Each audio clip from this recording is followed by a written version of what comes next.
Hein? Jeunesse sociale, à défense. L'union fait la force, hein? Oh, Victola, voyons plein bas. Commandant Timoléon, l'été. Dis-moi, dis-moi, non.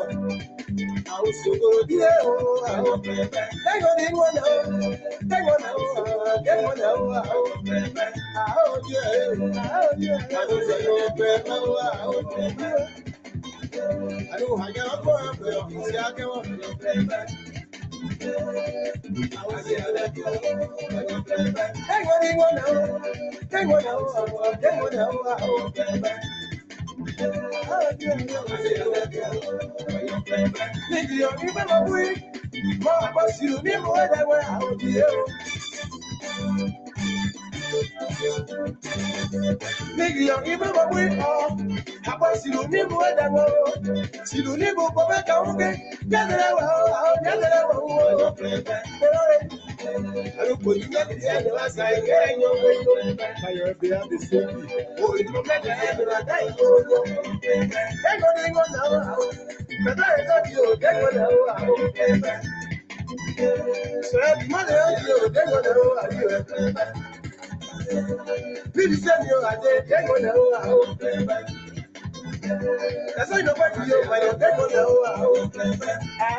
Santo Nathalie,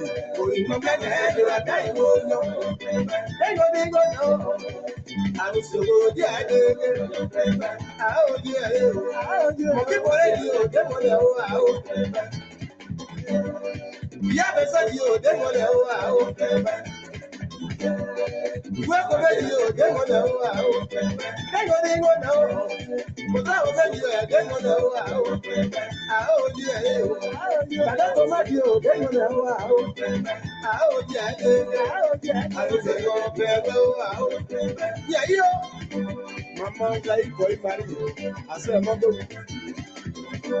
là-haut, la Sylvain, c'est un Georges. L'une des personnes qui ont regardé des deux combis. Caro, c'est la maman. Nous avons plein de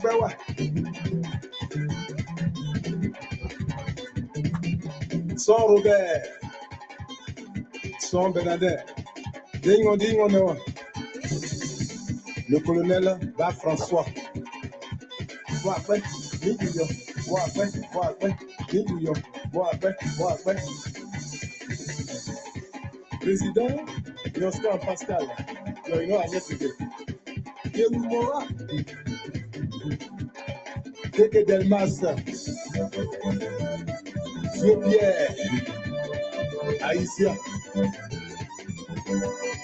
Salut Robert. Sans préfacement. Le président. Ah, au second,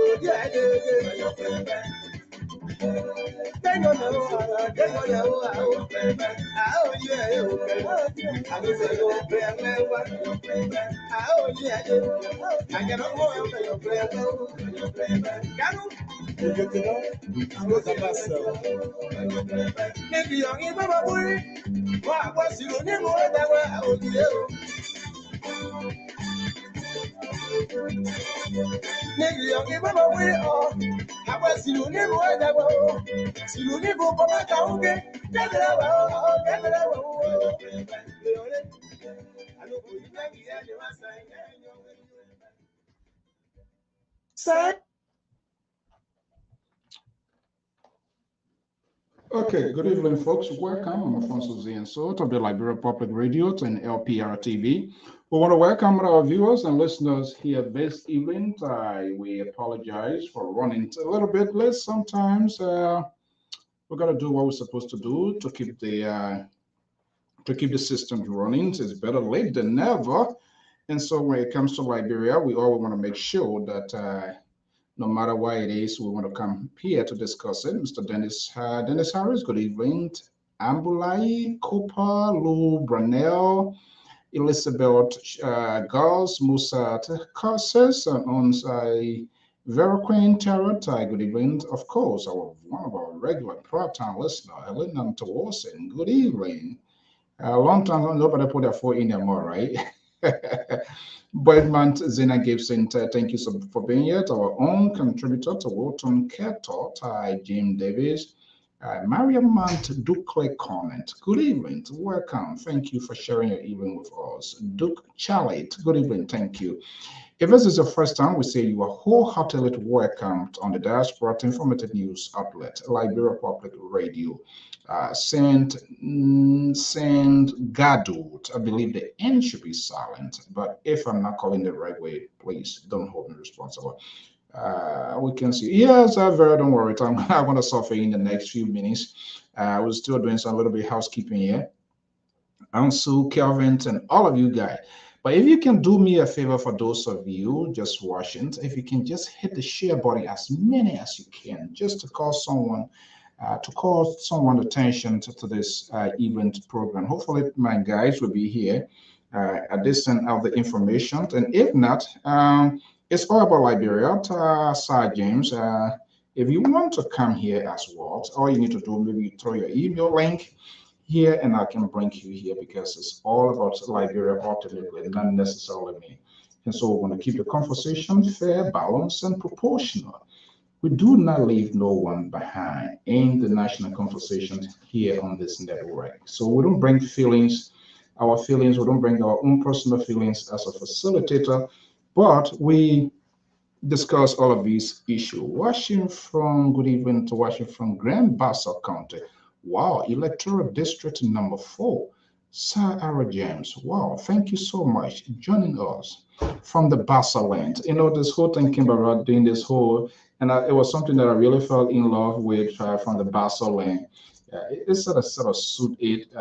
It's another way of celebrating your own region, your own community as well. So that's a good one. James, Sir James, thank you so much for being here this evening. This is the Diaspora Informative News Outlet, Liberia Public Radio. Here we see Mawolo Moloba watching from Mount Barclay, Painesville. Are you kidding me? This is the real to Liberians. They love their country. They want to know what is going on. So they are joining from all of this evening, this hour, this morning in the country. And it is important that when we come to this network, we keep the conversation. Welcome to the show. I am Alfonso Zian, so thank you so much for being here.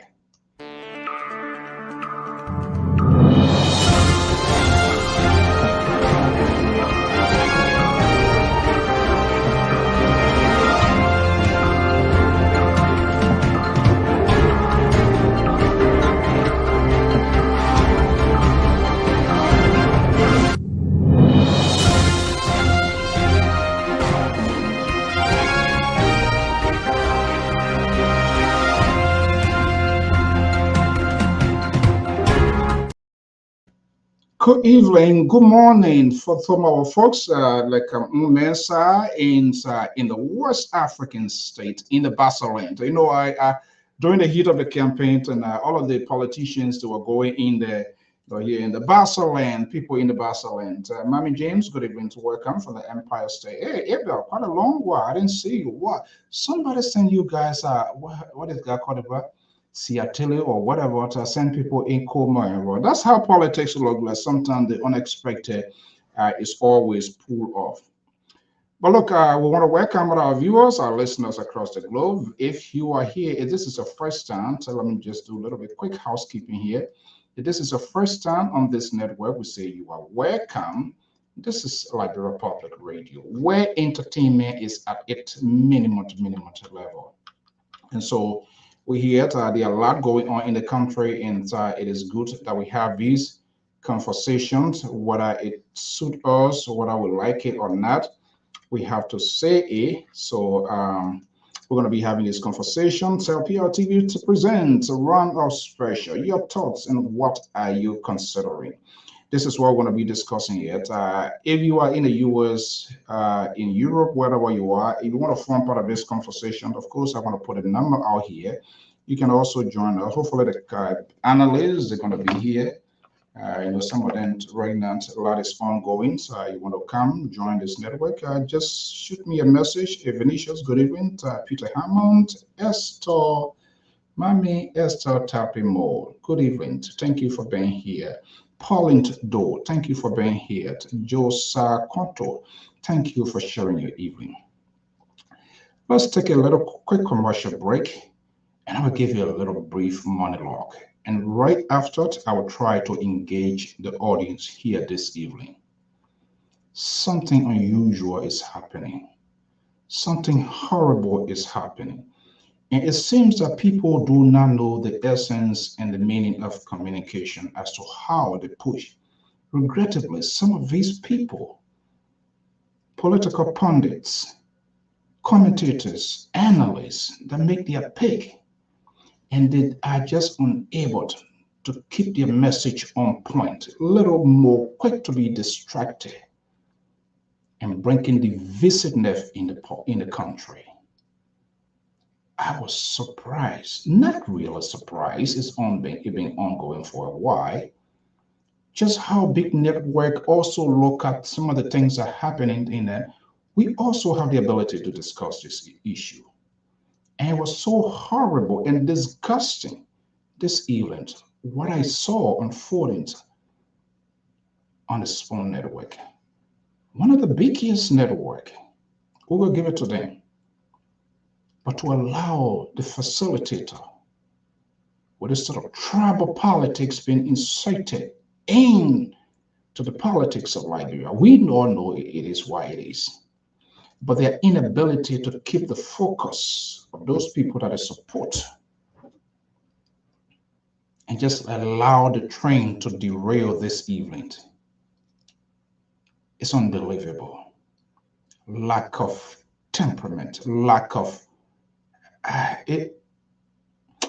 Let me take a quick break and I will be back and I will get into that. And I'm watching some of these people because we have some of these people on record as well, some of the things that they have said in the past. And I'm wondering whether they have extended or they have apologized to the Liberian people on some of the things that they have said. Some of them were against, some of them were in favor. Yes. And this is what politicians, their way of doing things, it doesn't move me. Let me give this here. I love my country, red, white, and blue. This is why I will continue to keep the focus here. I intend not to take a position, but keep the conversation to the point of it being proportional, to allow, even to the extent, if I do not even like that person or not as fans of this party, it's not about me. But people inciting their personal feelings into national conversations simply because they are doing everything possibly they can because they want to get something at the end of the day. I'm going to put this number here quickly and I want you to call. You have to. Do not allow us, these networks all over here, and this is why we believe on this network, quality is better than quantity. Because when people plenty and they order, then you get all kinds of people mixed up. People that not even belongs to the land, who does not have the moral rectitude to discuss anything about the country, to tell people the direction, how the country should go. When you can't even govern, when you do not have the moral rectitude of yourself as a person, what the hell you think you're going to convince me? I'm going to listen? My hair is not on my feet. Trust me. Let's have a conversation. So let's take a break. Because it looks like people think Liberia is some sort of experimental ground to try to toy it and gamble the lives of the people. It is ridiculous, and we're going to call them out. Moving forward, the country we are in a consequential time. Our 20 plus political parties is being narrowed down to 2. and they are unable to give us the conversation that will be able, and the electors will be able to make an informed decision. And they think they're going to sit on network and just spew and say all kinds of things. The country that is already fragile came from the Civil War. People healing, going through the healing process, where there was no demobilization. People were not, no counseling, counseling was provided, by the way. People are managing and try to overcome all of these trauma because of their own convictions and their own strength. And people sit on this network and they take it for fun. They make fun, try to dig up people's old wounds. Are you guys going out of your mind? And some of you celebrate and support these sort of ridiculous, ugly behaviors. And you think your country is going to be a good country and you want your country to be better? Let's look at the people even talking about the directions of the country. Who are they? What are they standing?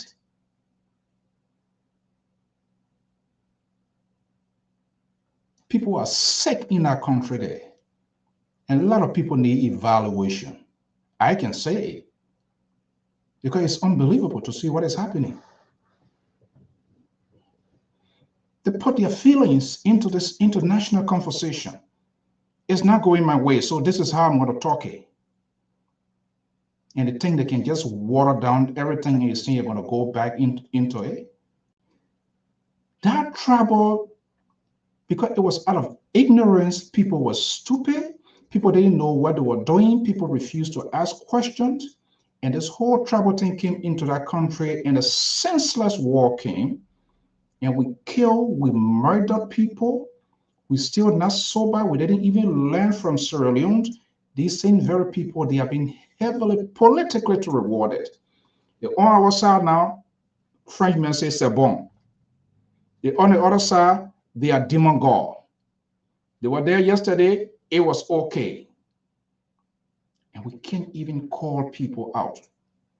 You see sons, daughter, who strongly believes they belong into the class of intelligentsia. Those are the words that are used. But their attitudes and their reflection does not commensurate or represent what they say.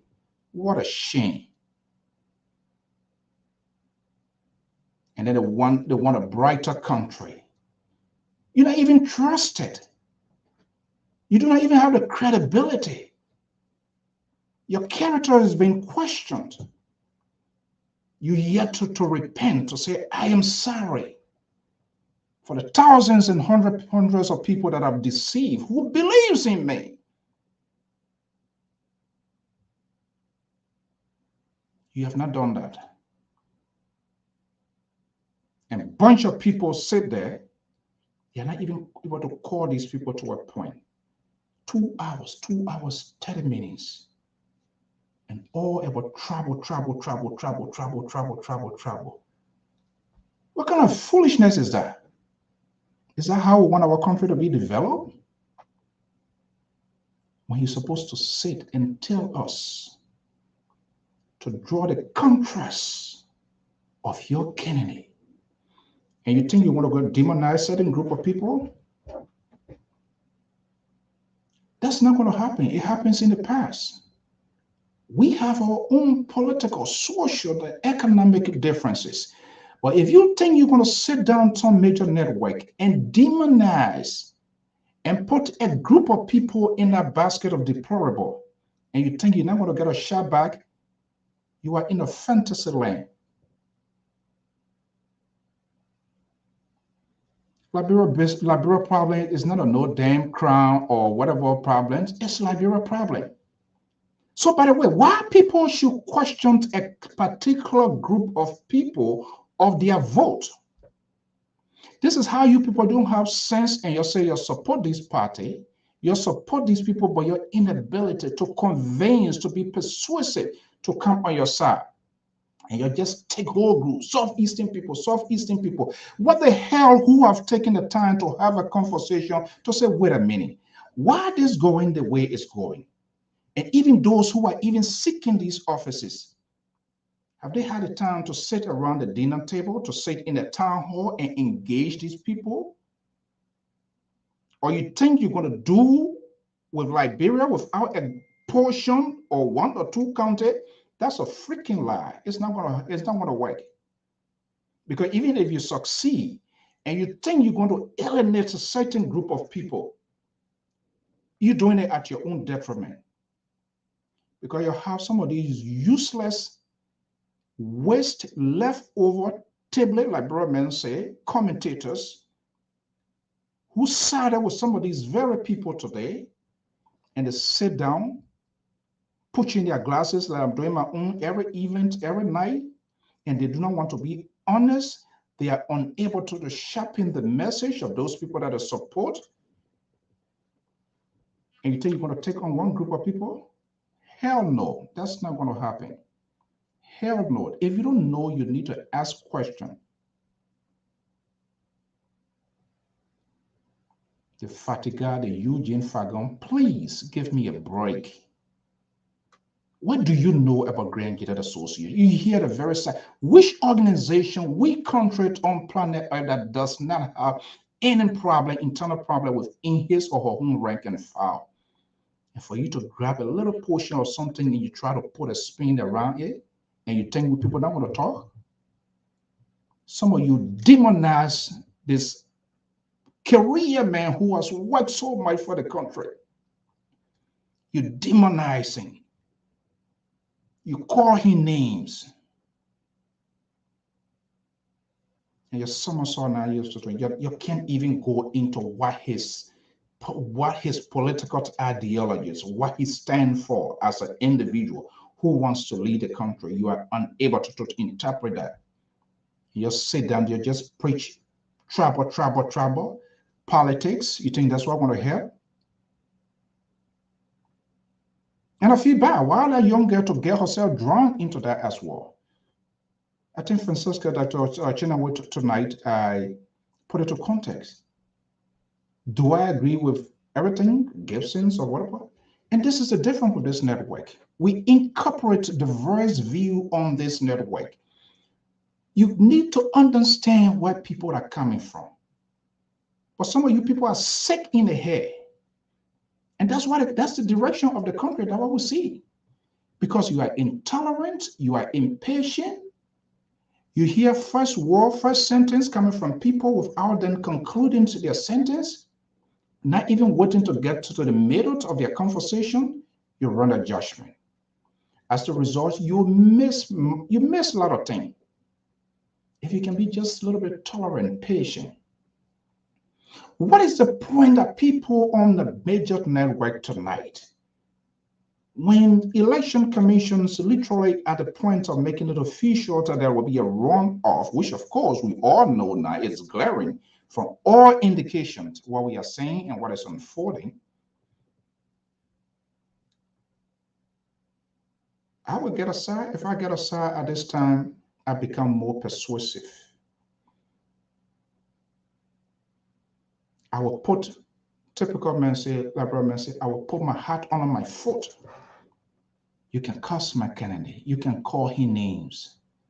I will listen to you. I will engage in the conversation. I'm not going to sanction anybody to say, don't talk. If you are not part of the year, we'll not let you to talk. Is that how you people are going to lead our country? To seize people's civil liberties, to sanction voices? Is that how the country is going to run?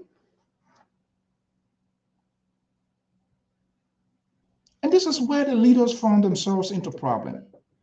Because they themselves lack the courage to call out people even who claim to be their supporters. What are they legitimize their support? But the point of the matter is they sit on this network and we know their direction. We know how the conversation is going, which is okay. But for them to have such a group of people to listen to them, and it becomes so disorganized, disgruntled, and gets in their feelings and emotions and try to bring it. We are not talking about your home. We are not talking about your house, whether your wife left you or a woman leave you, girlfriend. Who cares? Enough is enough. What are you trying? Why are you beating these sort of drums of some of you people were not in that country when the nightmare, when the mad anarchy loose upon that country? We were there. Some of us were there. We stayed there. We felt it. And we know how it looks like when people deny their own integrity, their own human dignity because they want to live, to tell the narrative of what is happening today. And tell it in the sense that we should not go back to where we came from because we were select enough, we were stupid enough, we were not farsighted, we did not ask no any question, and we allowed terror to reign over the country. And we literally 10 to 11, so whatever days to go for people to sit and try to kind of reconnect these sort of conversations to bring bad memories to people. We know what happens. There were some good friends. There were some good people, schoolmates, churchmates, who put their lives at risk to save other people, to save some of us. And that we have to rechange our names because it was risky for full disclosure of your name. Liberia is a small country. You know, I know. When you call your name, your first name, your last name, someone can easily make that guess. This is where she's from. This is where he's from. And thousands of Liberian people lose their life. They were killed. Whether they work for government, whether they didn't work for government, how senseless that was. So even it is like a crime in the country to work for a government. You here in the West know, people feel proud. They want a state job. Unlikely in Liberia, it's like a crime when you work for a government because when something happens, when the top commits a crime, it trickles down to those at the bottom. And everybody pays a price. And that's exactly what happens. Some of us live on cocoa at the LPMC warehouse for weeks.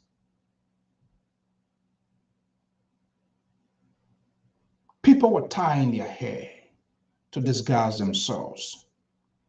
People were fasting and praying overnight. So schoolmates, classmates, some of people have little things among themselves. So you cannot be identified as either you are crime man or Guillaume man because you want to sustain life. And this memory, the years has come and gone, but it is still fresh to some people because we saw something horrible thing happens in the presence of people. And everybody who went through the LPMC warehouse, they know what I'm talking about. They were carrying back. Cholera broke out. I have to go a little bit in depth here. In that place. And people were fighting for their life.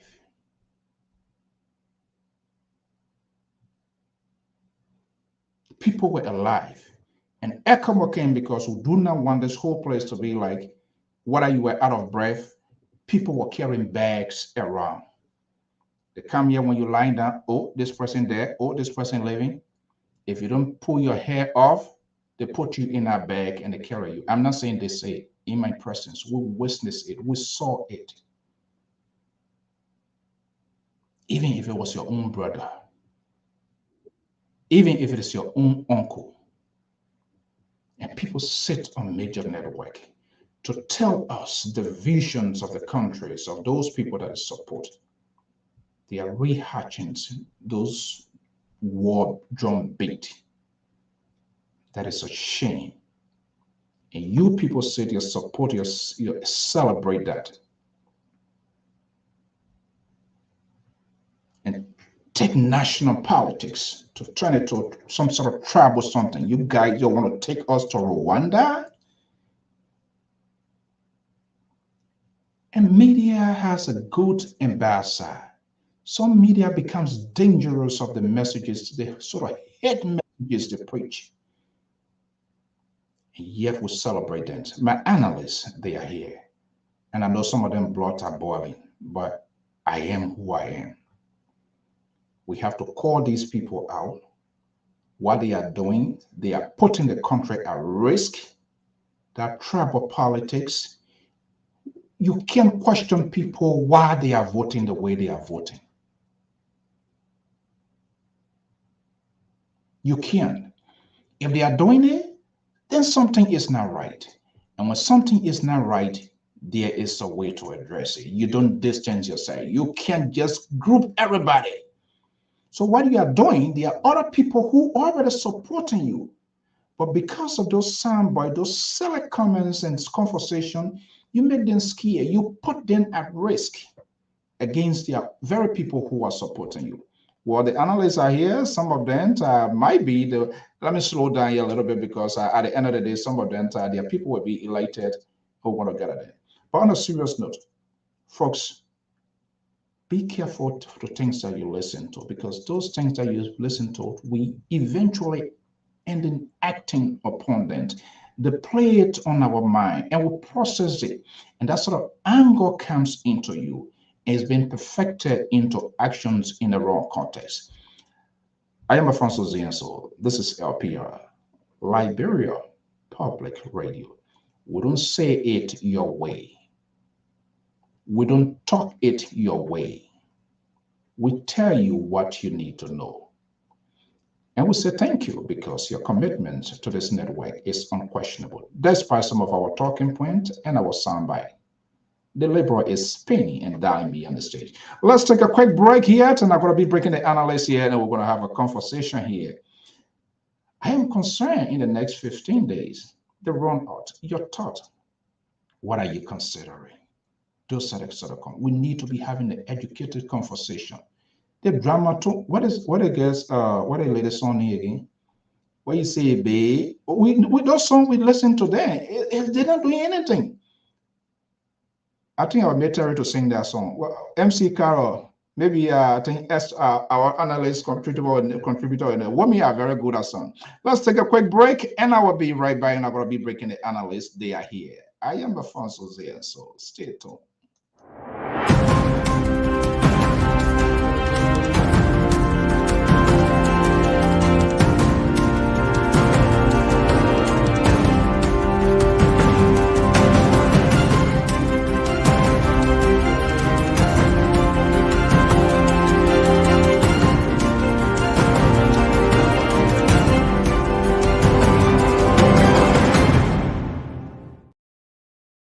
Welcome. Let me usher in my analysts, senior contributors of the Liberia Public Radio and LPR-TV from Saxton, Sacramento. This is the Liberal Progressive. Samson Brown is here. From Minneapolis, Minnesota, Ace Terry Collins is a senior political commentator on his way to what, 8th floor or 7th floor is here. And we also have Esther Mamin Tapimo going to be here with us this evening. So much. Let me time is fast. Let me just bring in the liberals. Let me see. This is the Omeya. He will start screaming there now. Let me put him here because he left position. When you're not putting in a corner, that would be another warrior. Me and I inside this evening. Let me take the one from in front of your face because I know him. He come and start talking. Okay, guys, gentlemen, lady. Good evening. Welcome to the Sunday. Happy Sunday. Who ate color green today? I ate color green today.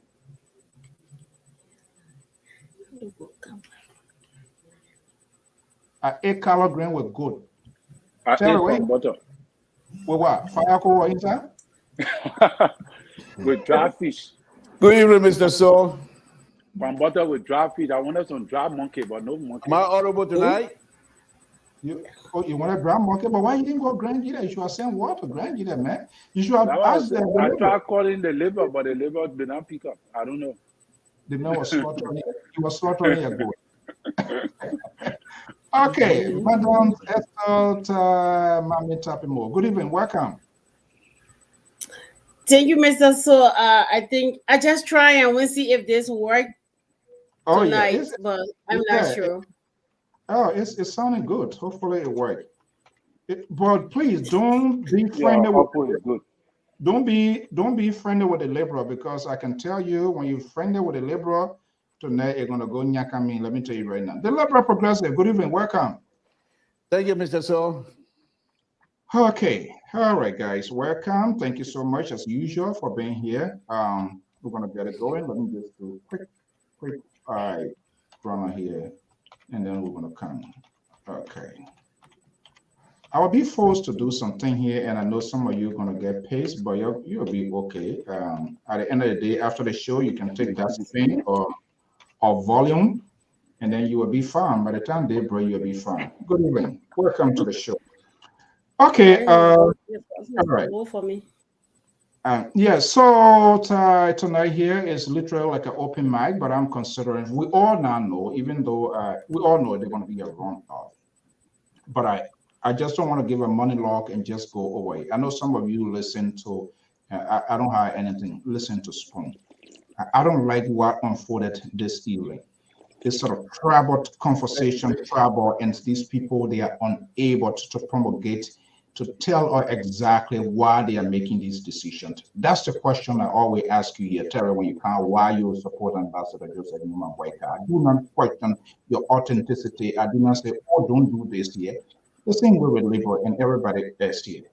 But for them, for people, to just incite trouble conversation here, it kills the substance. We have to talk about it because it undermines our own conversation on this network. That's a distraction. We don't necessarily have to say the same thing. It can be said in different forms, shifts, and contexts, but we must move towards making Liberia to succeed. But the conversation, Mr. So, you give me chance here this evening, because right now I am boiling. I am my temperature here is deliberate. Do not and that's what I want to help you out here. Let me just say this here very quickly. Yeah, I understand that you're concerned with the tone and the kinds of message that is coming from the other folks. I also watched that tonight, but I thought perhaps they were not on the right path. But a good thing about it, you seditions. I just gave you the platform, gave you guys to have a talking point tonight. But knowing you sedition, you will misuse it, and then within the next 2-3 days, you will put your foot in your mouth. And then I will come back and say, you see this?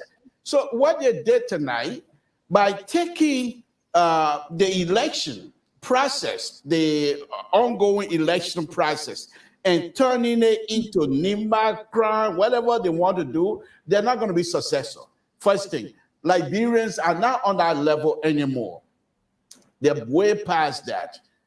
Now, the intent of the Southeast now voting for soon to be President Bakai, that's for me, that's not something that I'm going to worry myself about.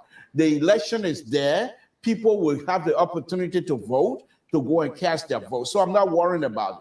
The only concern that I have is the fact that the Spoon TV turned this into some sort of a 1996, 97, that type of narrative tonight. That's not what I thought they would do. They give you sedition or talking point. And look at you. You came on here, you spent almost an hour going all over this place. It's because those kinds of stuff, to be honest with you, and to be serious about it, those type of conversation, they evoke the kinds of bad memories.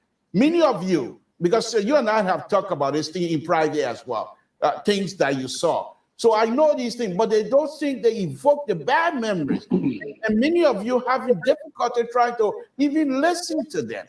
So for that particular show tonight, I tell you, it was out of bounds. However, when we're talking about politics, Mr. So, what are Southeastino? No Southeastino. Ambassador Baka will be your next president of the Republic of Liberia. Because even Southeastern themselves are quite aware that Ambassador Baka has something to offer that will better off their lives. And if you listen to Ambassador Baka's speech the other day that I read on here on this platform, I thought that's the kinds of stuff these people were going to be discussing. But instead, they took us somewhere, but then we have no control. Mr. So, I want to tell you that we Liberians are not into war business. Nobody going to put us back into those types. Even Ambassador Baka himself has stated that over and over. Even Ormo Jeremiah Coon have already stated that. Even the Prince Johnson have already, nobody going back to the days of the war. So rest assured, you took an hour, try to bring these things up, make sure Liberian follow what is happening, but rest assured, not few people will have that opportunity to turn us back. We're here. BBC is not talking for us anymore. We Liberians as ourselves will talk for ourselves. Thank you. Yeah, just how you, when you come on, you take hour and sanction us and leave us in the background. For me, I take hour to tell you of something very, very much important that is concerning. It's not a joke. I mean, I'm serious, real serious. And I'm not the other Liberians are paying heed, because these are not conversation for us to sort of Rex right here and start talking about here. And we're going to have that. Am I audible, guys? Yes, very audible. Okay. Yeah, that's a matter of time. That's a matter of time. That's a matter of time. Hey, okay, County there. Okay, Terry, let me just bring you in here. I'm not sure. I know you're a news freak like myself as well, and we must respect people who they support and why they support them. We need to understand people where they come. Get my microphone. Something I'm not feeling. Hold on. Oh my God, something to wish not happen. Just yeah, this guy. Oh Lord, hold on one But second. we're hearing you. I don't know what is going on. Yeah, but even if everybody gotta hear me. My mic is on. You confused. No, I need to change my battery. Guys, are you hearing me? You're hearing me, but I want to make sure the audience get a. I don't have time for something. Something is a distraction. So something is a distraction. That's for sure, Lord. I'm on here as a counterweight to you and Mr. Josh. I keep telling you guys that your conservative idea will not take the day. So go ahead and fix your stuff and bring the audience on. I am good now. I'm good now. Yes, we are hearing you. Okay, Arthur, thank you so much. But I know my mic. This is a sensitive mic. It's short mic. You know that. You did a research and I bought this mic here. So, but I want to make sure the audience are well treated. Okay, Email, thank you so much. Okay, Terry, let me just bring you in here. We need to have this sort of conversation because you come here 2 hours nearly every day, joining the liberal who is not talking anything good here or about self-praises of this sort of Donald Trump type. You remember one of the conferences, Donald Trump, he called a press conference. Can you imagine? He started talking why did he say who like his administration, who admire him? This is why this guy every day, he does on his network. The people love me. When people love you, it will be shown, it will be exhibited. You don't have to plead for it. But Terry, on a serious note, we come here, other people, they have this, we come to this conversation. You could pick up time, you should spend time with your family. But when we come here, it's for us to create an awareness and tell people why you're making your decision and why people should move in your decision.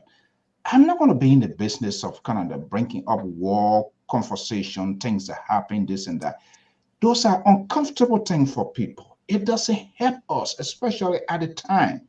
However, when things ugly are happening, we want to talk about it, and we will not just only talk, but we must find solutions to those problems.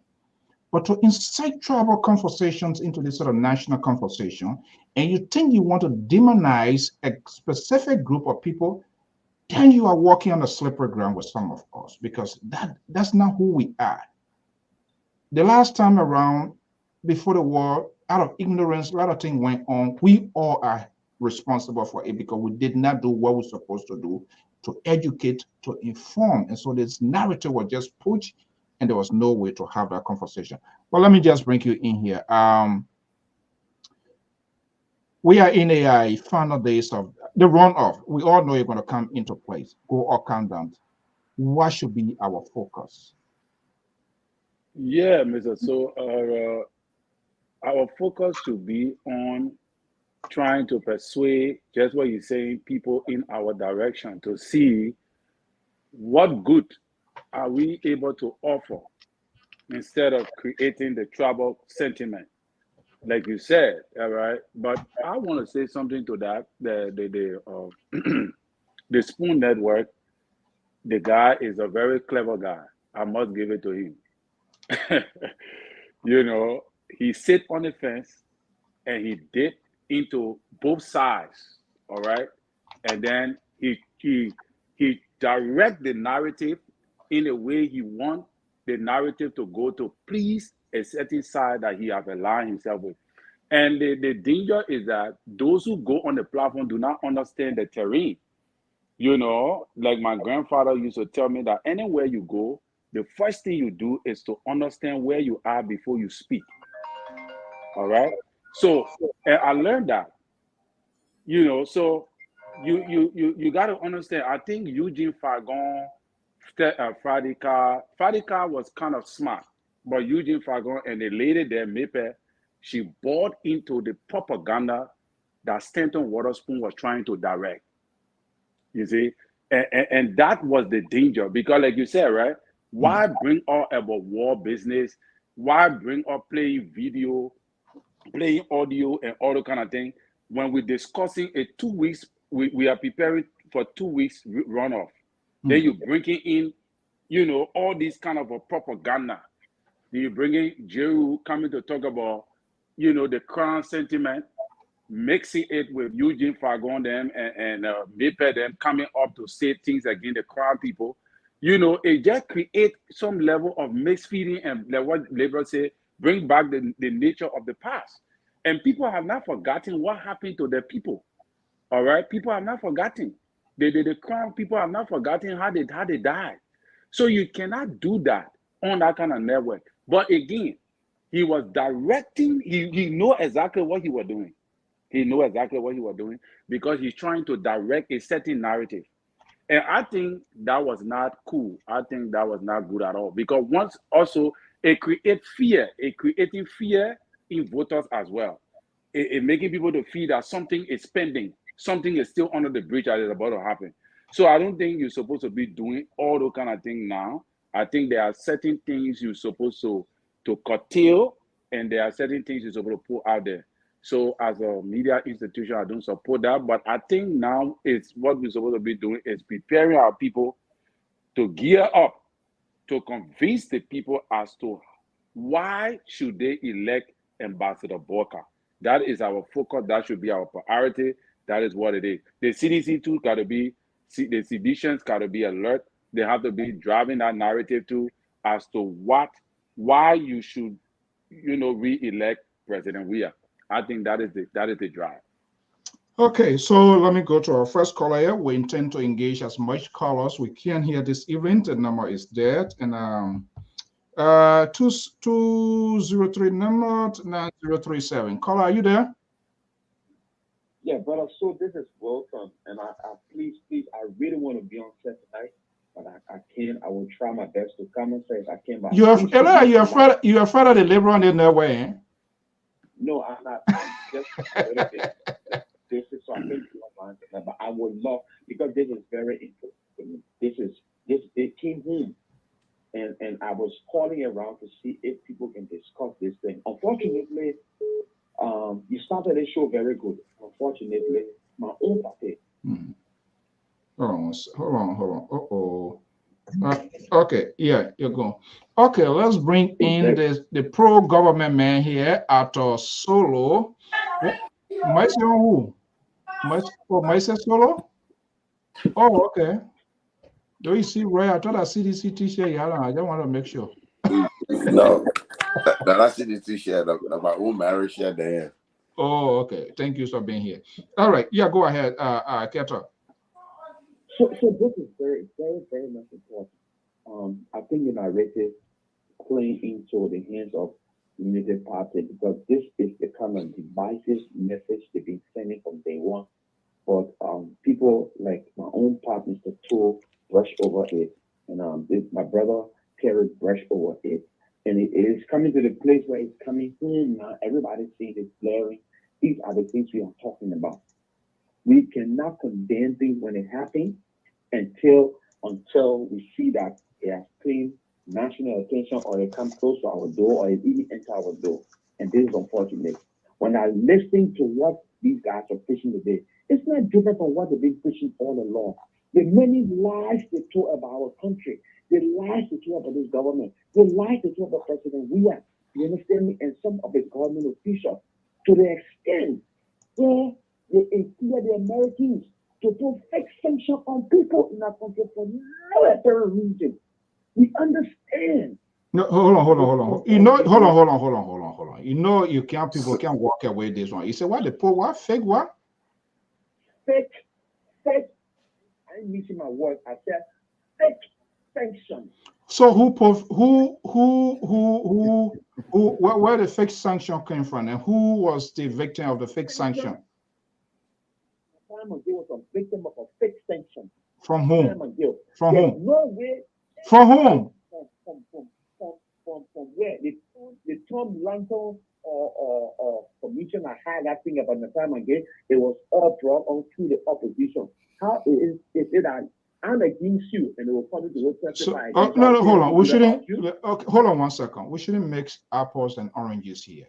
It brought upon by the opposition, and the government acted upon the decision of the opposition. Is that what you're trying to say? Because it was a very popular thing. I had the government to look really bad. The government popular about it. That was the government. Something like the government suspended. Kato, you need to come. You need to come on the screen, Kato. Where are you? Let me just say what I have to say. I will try to come. This thing that happened today, I don't care how we talk about it, is something that is there in our society.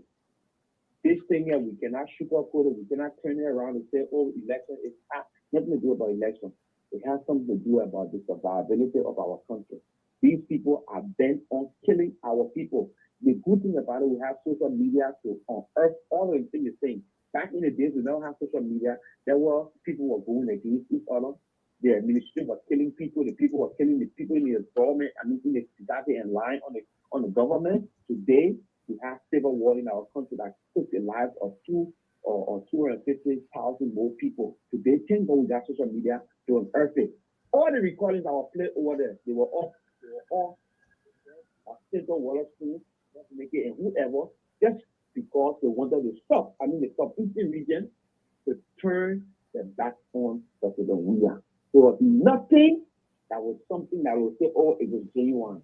If you play the recording, you can see how they lie and the lie caught up with them. Pure. So, okay, quickly here. And it's sad. Okay, quickly here, the analysts, there are plenty here, but let's get it right here. Do you stand by your statement? What, fake sanction? Is that what you're saying? I said fake. I didn't miss my words. I said fake. It's fake. The reason I said it's fake, and I will tell you if for sure. All right? There's no way. Do you know how long it took the Americans to have American era censure anybody in the government and go there and start to maybe tell the people about why? Okay, so we're going to find time for that. And that's your opinion, that's your view. We don't sanction people. But I will have an issue that a foreign country will sanction the officials of government. And that country did not even do her own due diligence to investigate and call for the resignation. And yes, the people resign. And not just only that, we were told that there were going to be an investigation. We have not heard that. But for you to come here and somersault to say it's a fake, then again, I just have to point that out. But thank you so much. Hold on, you are our guy here, so we're not going to let you go. Esther, are you there?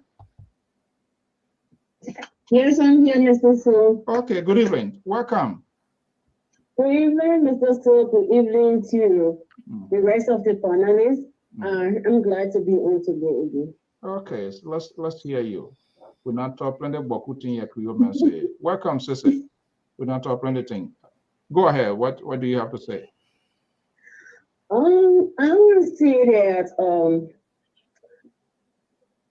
I mean, relatively, you saw the money law start that way. I think this whole travel Yeah. thing That's in ridiculous. politics, why it is true is there. We cannot deny it, but the trend of the conversations that is going, I don't think it's healthy for our country. We must begin to argue, have a genuine conversation as to who is competent and why we should vote for the person. That's why we anticipate, we expect these people who are talking for these people to be that sort of persuasive, but it's not happening. And if they are saying these things that have the propensity to endanger the country, equally we have to say it. Go ahead. Yes, I agree with you. I see that people who have the opportunity to have these big platforms, or you got more followers, you got a responsibility to say things that will not cause chaos in the country. Take for example, we are intermarriage, we are related somehow. There are crime people that are married to people from Grand Chile, married to people from Nimba, Maryland, Lofa, Bomi, everybody somehow. If you look today, you will find out you can come from Maryland, your nephew, your niece can come from Lofa. So when they sit behind these platforms or behind the microphone on Facebook and create these kind of topics that will cause hatred among us, I know Liberians have learned, even though some people will go along with them, but our people are not going to fall for that anymore. If the person who is in power is not doing the right thing and you got your person to bring to the table, tell the people why they should vote for them. Why is it important? What are they going to do? And what the person in power is not doing now. Sell your candidate. That is the most important thing. When you bring the tribal sentiments and then you get people going against each other, and it be like, wow, I saw the post.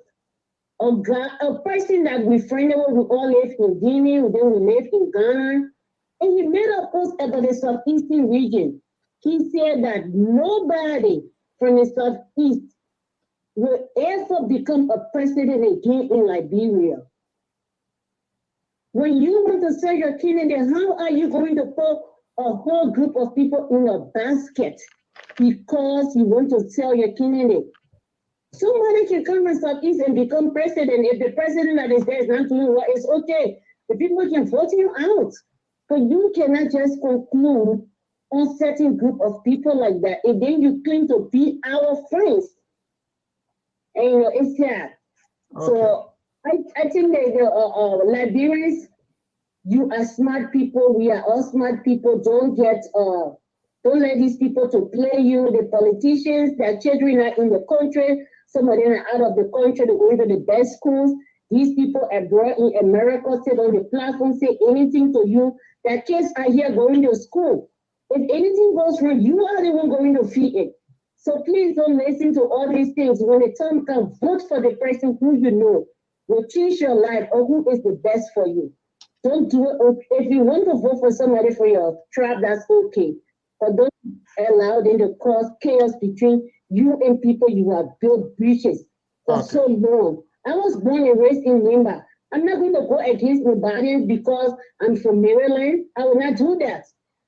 Right. That's what I was doing. That's what I went to school. They are like my people too. So I'm not going to play that trouble politics with anybody. Okay, thank you so much. All right, I think we have about the life you is credit. Sister, good evening. Welcome to our man Solo. You pro government person, correct? Correct. Are you still in that position? I'm still there. I told you. Remember? Oh, no, I just want to make sure. Okay. Yeah.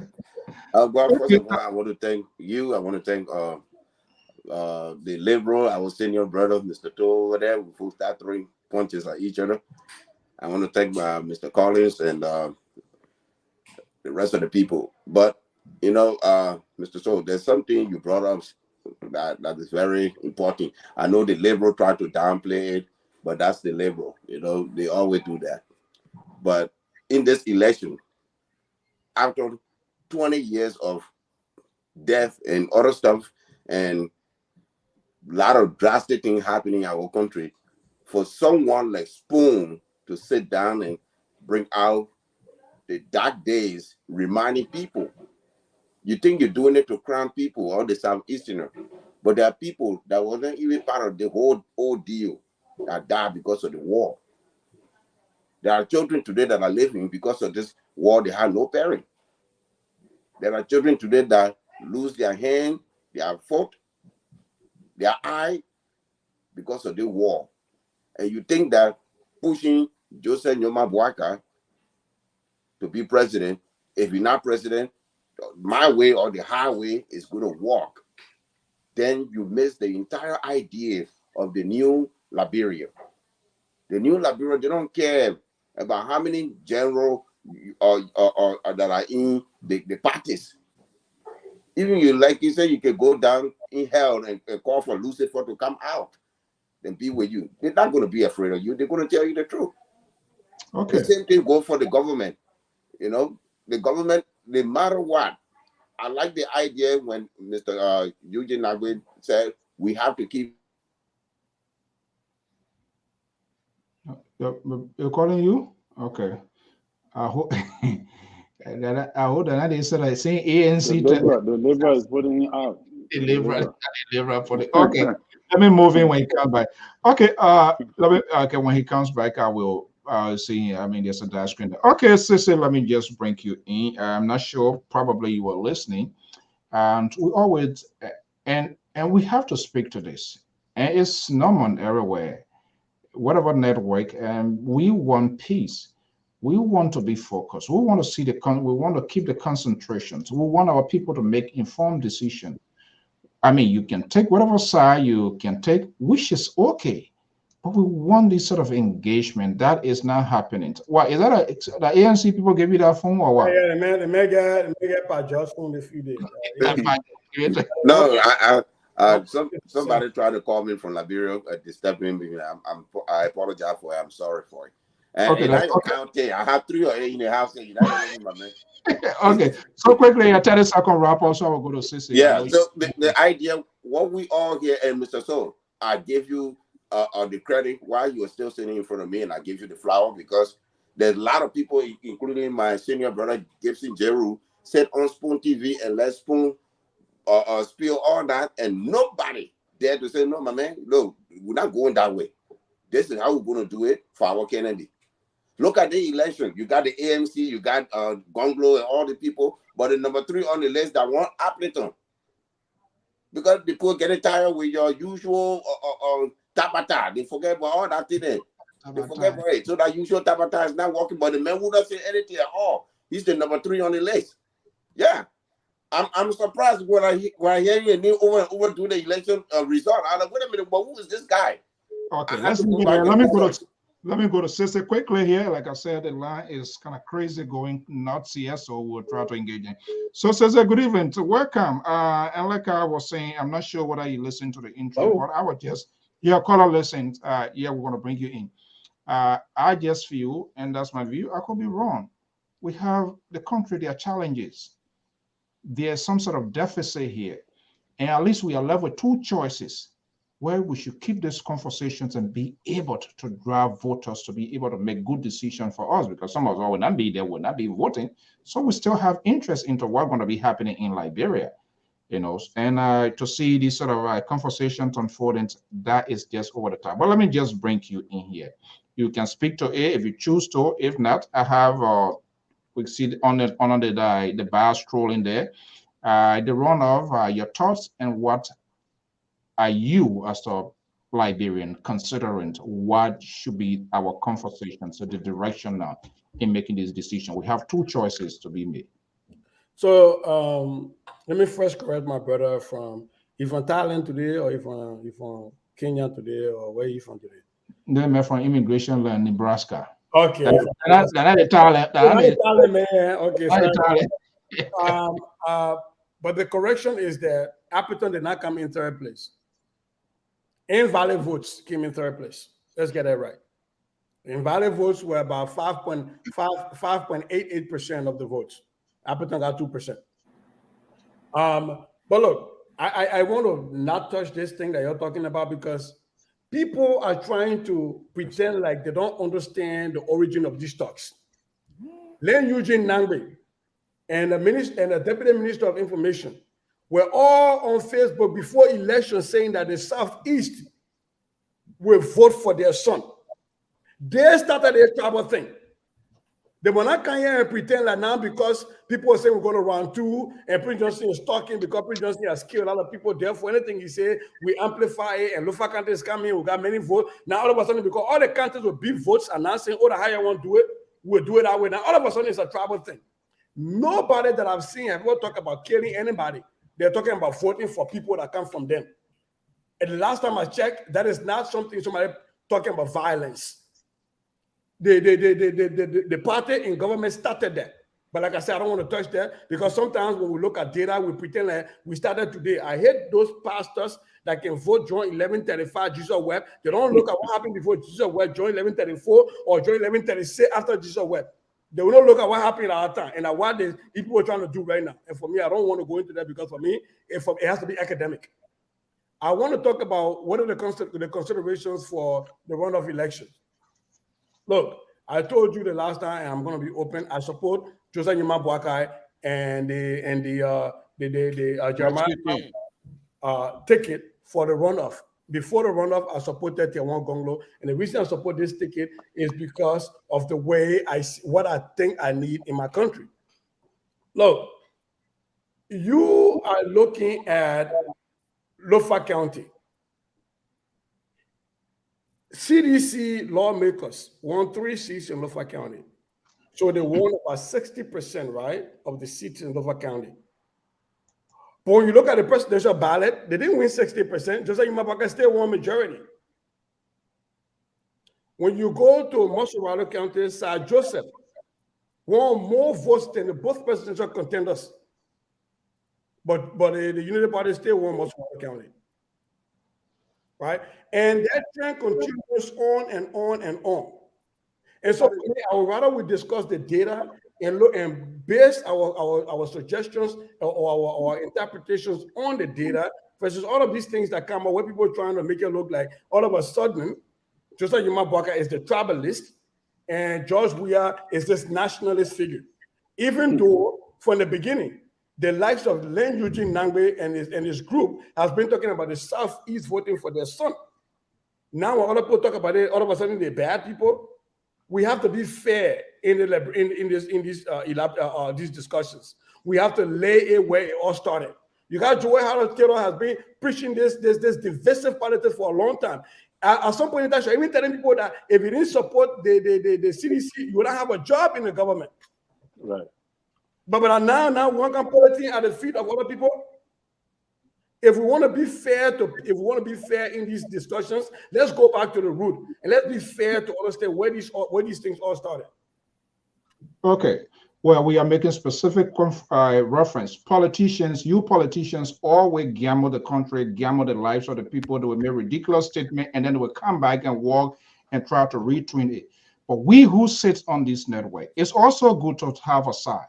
But what we're making this conversation came into place based on what I saw and other people witnessed on Spoon Network this evening, which was just not good for the interest of the country. Right, I don't know what I would not accept us to pretend that this thing started today on Spoon Network.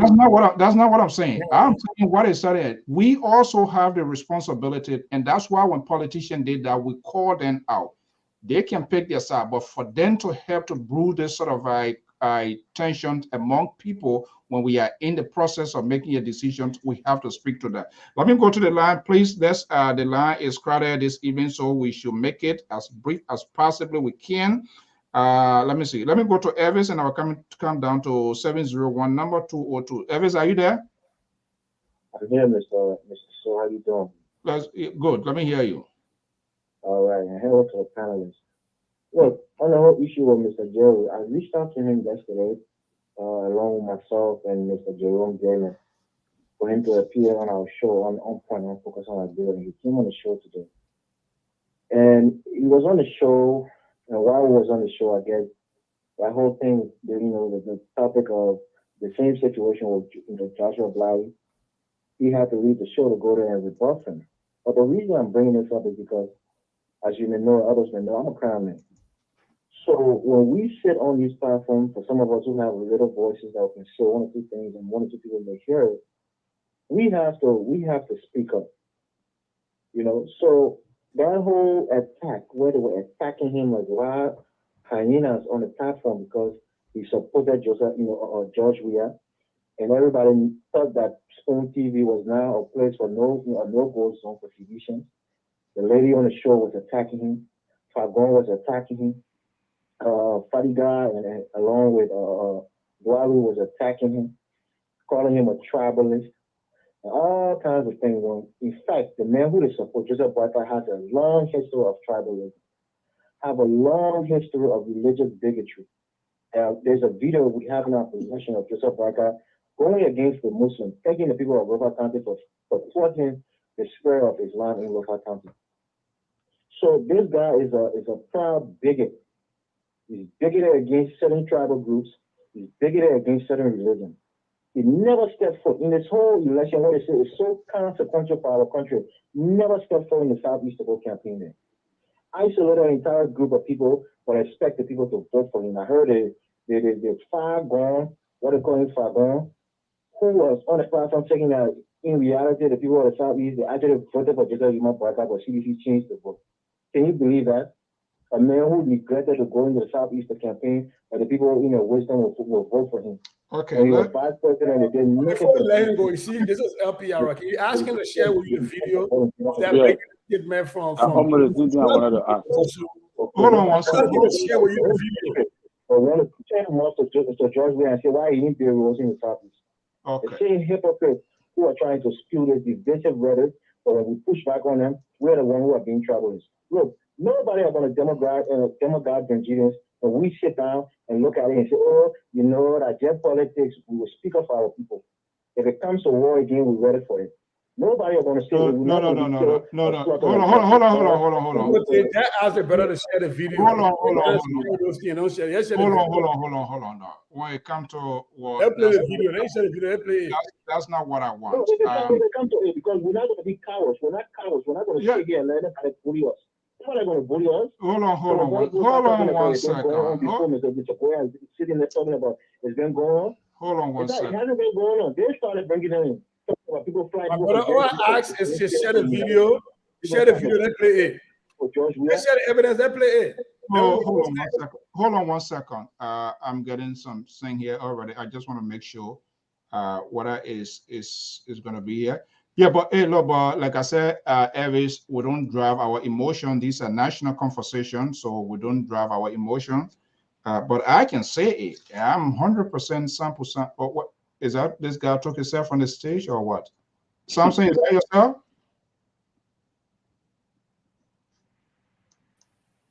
I don't want you to. Are you okay? What's that? Oh, okay. Okay, you ready? Let me know. So, because I don't want you to start blaming me and say, I don't want to throw you off because you're quick to indict people. Yeah, okay, let's do it. So, like I said, I have it. There are a lot of things here. We're going to play it, but I'm saying all of us will be held accountable. We have a responsibility that the peace in our country, it must be maintained at all times. And this is why we don't incite our emotion here. People say it when they do it wrongly, we'll talk about it. We will get the other side of the version here. So let me just hold you. Let me go to the other line here, and I'm working on the video. 701 number that will come to 202 and go back to the analyst. 701 number 4218. Are you there? What's your name and where are you calling from? This is Moses Sibley. I'm calling from rural Minnesota somewhere. I just want to quickly respond to. I love that, rural Minnesota somewhere. Yeah, the previous callers, the first and the last. Now, the reason why you are seeing this, their last war drum, is because there's a war dance going on. People seem to be beating the war drum because there's a war dance going on. He just told you that it was a fake sanction that was levied against former government officials of the CDC administration. What does that mean? The United States of America is dancing to the incense of the opposition party of a third world country. That's what they say. This is the manipulation that has prompted the mass reaction that you are witnessing in the election. And these folks are going all over again, manipulating the people, lying to them and telling them different things other than what they are reacting to. You cannot tell me the United States were taking instruction from opposition leaders to sanction Nathaniel McGill, Serena Sifas, and Bill Twawi, when there was no substance in their suspension and they were asked to resign, and there hasn't been any investigation. You're trying to bring these people back into government through electoral process. This is the manipulation that people want to resist, and they don't want to go another day with it. And with the manipulation that is going on, unfortunately, the only reaction would be what they are saying: there's a war dance, a war drum being beaten.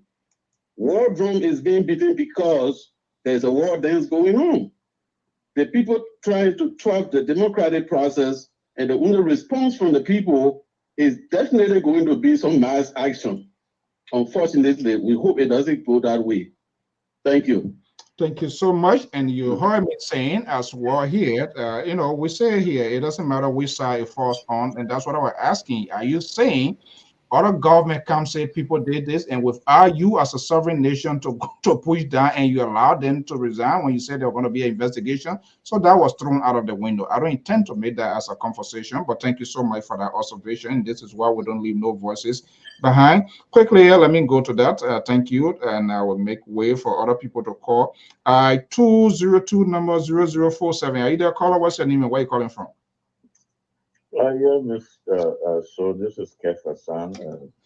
I just want to check in because I was, enjoying your show, but sometimes, when people say stuff, we just want to come in and correct it. First of all, let me just correct quickly the gentleman that just left the show right now, who was on the phone.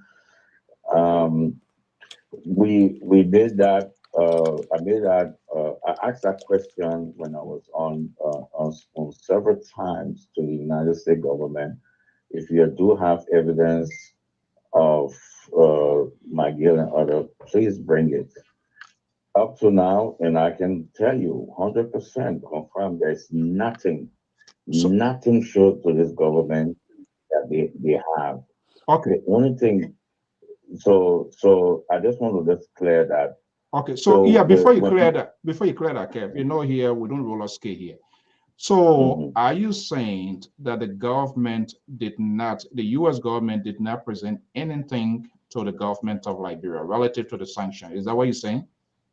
1,000,000,000%. Is that your personal view, or you as a spokesperson for the CDC? Because I want to know which direction you are going. Is that the government position as far as you are concerned? I will not say something that I don't know. No, that's not my answer. That's not my question. My question is that the position of the government of Liberia? What you are saying? But let me say this to you. I'm not the information minister. I'm not deputy information minister. But what I know, where I'm coming from, and what I know, because I made that call so many times on phone. To whom? Mr. So, if Kev cannot tell us, look, Kev, I can't play all year that we smoke you in it. Hold on, what authority he has. Is he? I want to think about when I do that thing. Kev, can we play all year that we got plenty of time on here? Let's get exactly. Hold on, guys. We now want to be like Give him a chance. Let you explain now. Give him a chance. Give him a chance. You're a politician. You don't have the story. You're a politician. Let Mr. So deal with him. Okay. I know you're angry, but you need to calm down. Well, let me go here. We have to be very strategic, tolerant, so that we get the information to we want to get. And I know how sometimes politicians are people that Are you Lola? Are you Appleton say you growing up here like a Appleton? I almost asked you whether if you are Appleton. So okay, Kev, let me ask you here quickly before you go to your point. So I'm wondering on what basis did the government of Liberia ask these people to resign? If there was no evidence, if there was nothing given, and two, we did hear the president saying there will be an investigation. I was one of those two that were here, but wait a minute. Why did the government of Liberia call on these people to resign? Most likely, and I could be wrong, most likely there was something presented to the government of Liberia that they found convincing for which the president, because it was not like, okay, you on a temporary suspension. It went on for a little while. I don't want us to drag on this thing here, but why did they resign? Please, please, Mr. So, please, please let me just save our audience. In no time, and I want anybody to prove me wrong that the government asked these three gentlemen to resign. So who asked them to resign?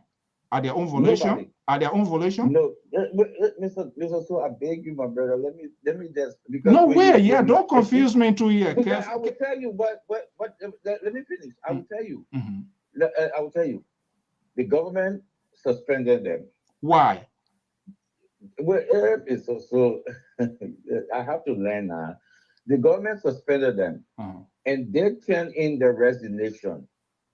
You can go. They resigned, not the government. So why? Why did they suspend them? They resigned. Why? They resigned.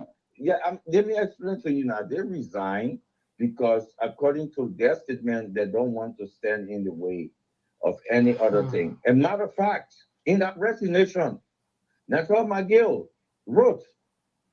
And I can get it from you. I'll get it from you. Let's table this here. So this one, hold on, Kev. Do me a favor. Do me a favor, right? If you can do me a favor. I have to finish now. I have to finish before I let me finish because it's very important for our people to know that. Okay, go ahead. He wrote and asked the justice system to prosecute him if any evidence is there. He asked, Runoff people did the same thing. Bill Powers did the same thing. They asked, they said, bring forth any evidence.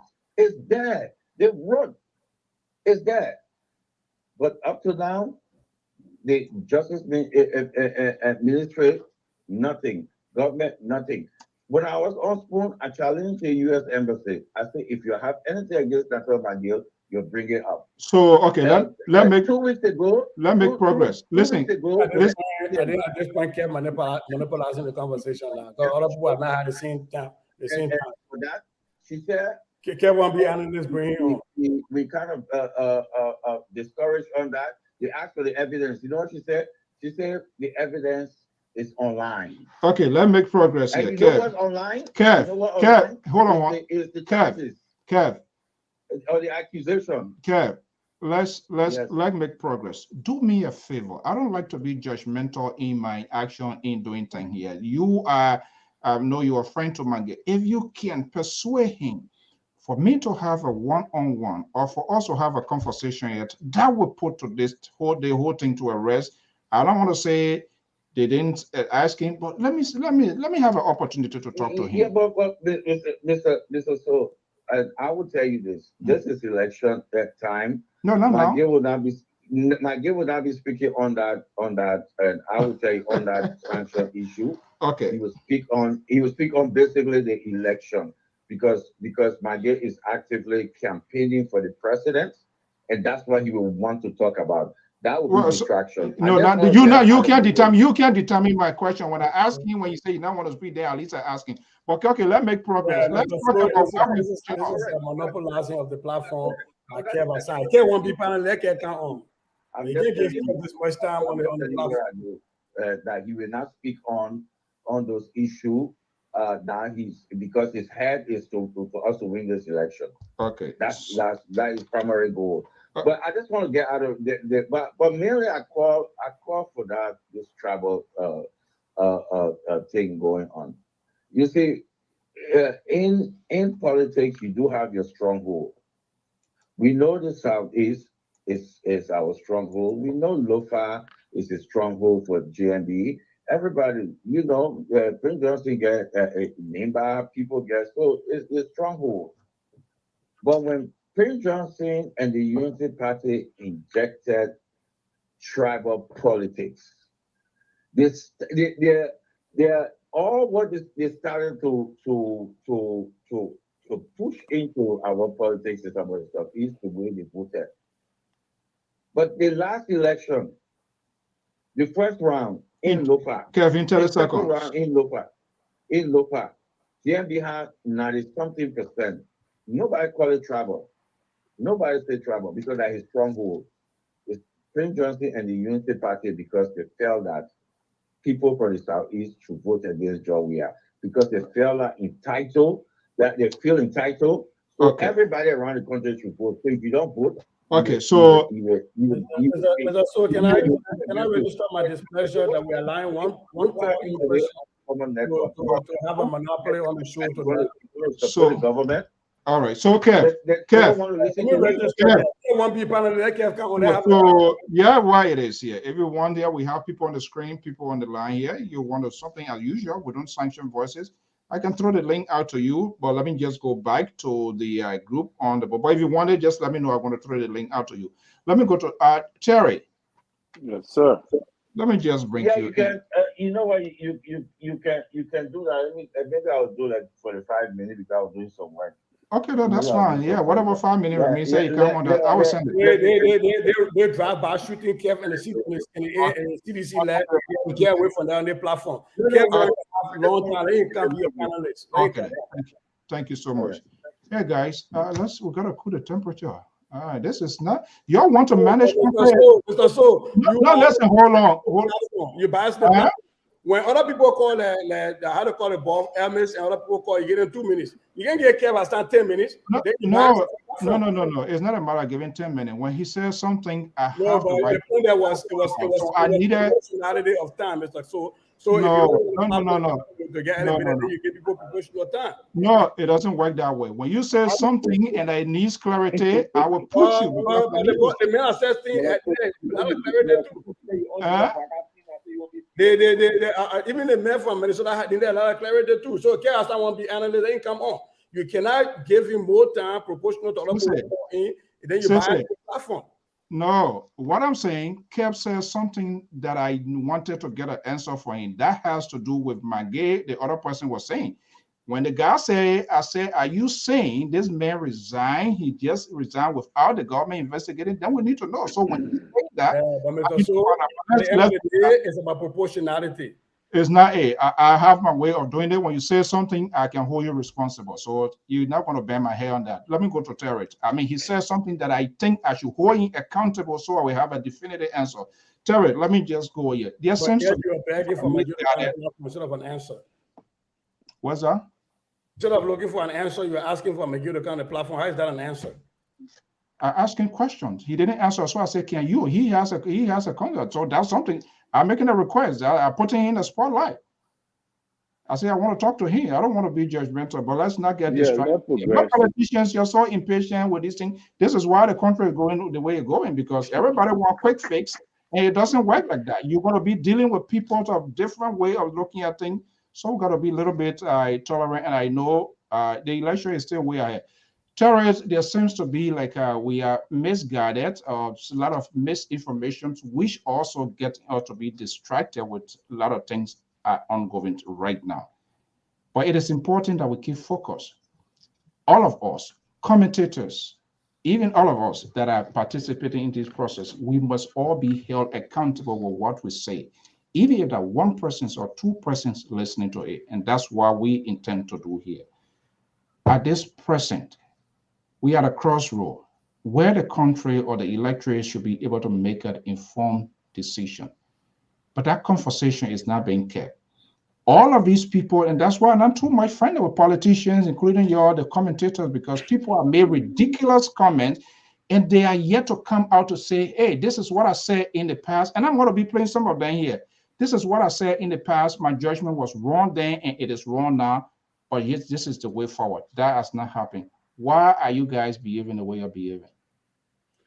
Well, when you say why we behaving the way we're behaving, I don't get it. But I'm speaking in to the be general context. All of y'all, yeah, to be honest, yeah. politicians are dynamic. You support a candidate on the basis of his platform, and if his platform changes when he get into leadership, you yourself can change too. All right, I'm following you because you said this is what you're going to do. So if you change what you say you're going to do, I can myself too can choose not to follow you continuously. All right. So if a politician decides to digress from supporting a person in which they supported their ideology and all of that, and then they denigrated another candidate and decide to go back to that candidate, I'm not going to hold that person responsible and say, oh, you know what, let me play a video what you made 20 years ago because you are not consistent. I don't consider that to be inconsistency. I consider it to be inconsistency when you support this guy and then all of a sudden within the same period of time, without any proper reason, you digress from them and jump to another candidate and start supporting them. Then you move from there, you go to, that is what I call inconsistency. But if I support you, and why supporting you, I support you for this cause, and you decide to change from the reason for which I was supporting you, I don't have to support you. I can choose to go somewhere else. That does not consist of inconsistency. So again, it depends on the way you want to narrate the way you want to narrate it. Because even with the CDC-led government, there were a lot of people that were inconsistent. There were a lot of people that said President Weah was not good for the country. And then today they are supporting President Weah. And some of them even working in the government. So what will you say about that? So, politics is dynamic. Nobody is static. Today, I'm supporting Ambassador Boyka for this cause. If Ambassador Boyka decides to change course, I'm going to leave from behind him. All right. And to the issue of what Kev was saying, the U.S. government, the embassy said that the government did not reach out to them for evidence. I don't know if Kev listened to that. The ambassador said, the government of Liberia did not reach out to them to produce the evidence against those that were sanctioned. So it is binding upon your government, Kev, to ask the U.S. government for the evidence against those that were sanctioned. The U.S. government is not on an obligation to go and say, oh, you know what? These are the evidence here. Let me show it to your government. No, it is your government that is responsible to ask the U.S. government, what are the evidences do you have against these people that were sanctioned? Then the U.S. government will provide it. If they fail to do that, then you have a point, So that is what I believe. Yeah. So, no. Hold on. We're gonna do it. We are back on the screen now. Just hold on. Yeah, I mean, Terry, that's quite. That one has been thrown out of the window. Somebody accused your principals, your major officials of government, and you're waiting without anything, and they say they resign without you even questioning them, their resignation. Of course, that's a different thing here, but I don't want to melt that into it. The liberal, are you sleeping? I'm just here watching you guys and listening to you guys. It's a very interesting dynamic, and I'm not in a mood of fighting with anybody, so I just sit quiet and let you guys go, because I think what Ker Hassan and you and the rest of the sedition continue to do is to distract us. But I'm not going to follow that. I'll let you talk all your tabata. The young man came over here, the liberal tried to sidestep. Sidestep what? Whatever that was discussed on Spoon today is about the war. That the war didn't happen. I didn't hear Spoon beating from the drum to say, let's have a war. They were discussing Liberia history. And because you are not comfortable with it, therefore the history must not be discussed, because the Crown people, who are you? Crown are Liberian. You're not no different from any other person. They can discuss you, talk about you, say whatever they want to say about you. You're not different. You're Liberian like any other person. And furthermore, we all participated in a war. So what Spoon was doing today, my only thing that I'm frowning on Spoon conversation is that they're also helping CDC to help to distract. But the only happiness that I have, I know Labor, you very smart. by the end of this week, many of you will put your foot in your mouth. And I will be here discussing it. So whatever it is, Mr. So you came out here almost hour. Distraction. I'm not going to follow that. That's fine. Now, kept coming up here. He will not want to be a full-time, maybe an hour or so, take your time and try to talk to us. He's going to come here and call in and then try to throw in another distraction. Whereas we all heard the ambassador, he spoke Nigerian English. He said, let me tell you there, nobody, no government official will not lie to you. They come to us and say, where your evidence, we refuse. Because that was the thing the government official were putting out there. And the ambassador came and refuted that. And now you're going to sit here, we wanted to discuss that. Mr. So, wait till tomorrow. When the liberal comes, I will be completely going through the data. I'm not here to talk about who did why and what fight war time over. Nobody bringing war in our country again. I told you the other day, when that young man called and said, Mr. Toe, you're from Grand, why you sitting down there supporting Mbaka when he said he's going to eliminate? I said, Mr. So always say, the cat that can say he can catch, he start eating a baby. Let Ambassador Baka, you want to get rid of people in Grand, let him start with me. I stay waiting. Then I can't waste my time with Mr. So. Please, I'm enjoying you. Okay, that's fine. But that's the hypocrisy with some of you people. And I want to call you out here because it is ridiculous. You are the same very person. Let them even call or complain about Spoon for you to come back here and walk here. You must be ashamed of yourself. For you to come back. I'll call you. You got evidence? You got I'm going to play the recording right now. I will play the recording. Now we get it somewhere. I will play the recording right now.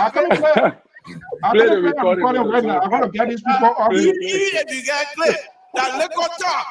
I was talking to you about liquor talk. What wrong you? Did you like what you were catching? That liquor talk. Right? I love my senior member. You put it that way. I love you for that.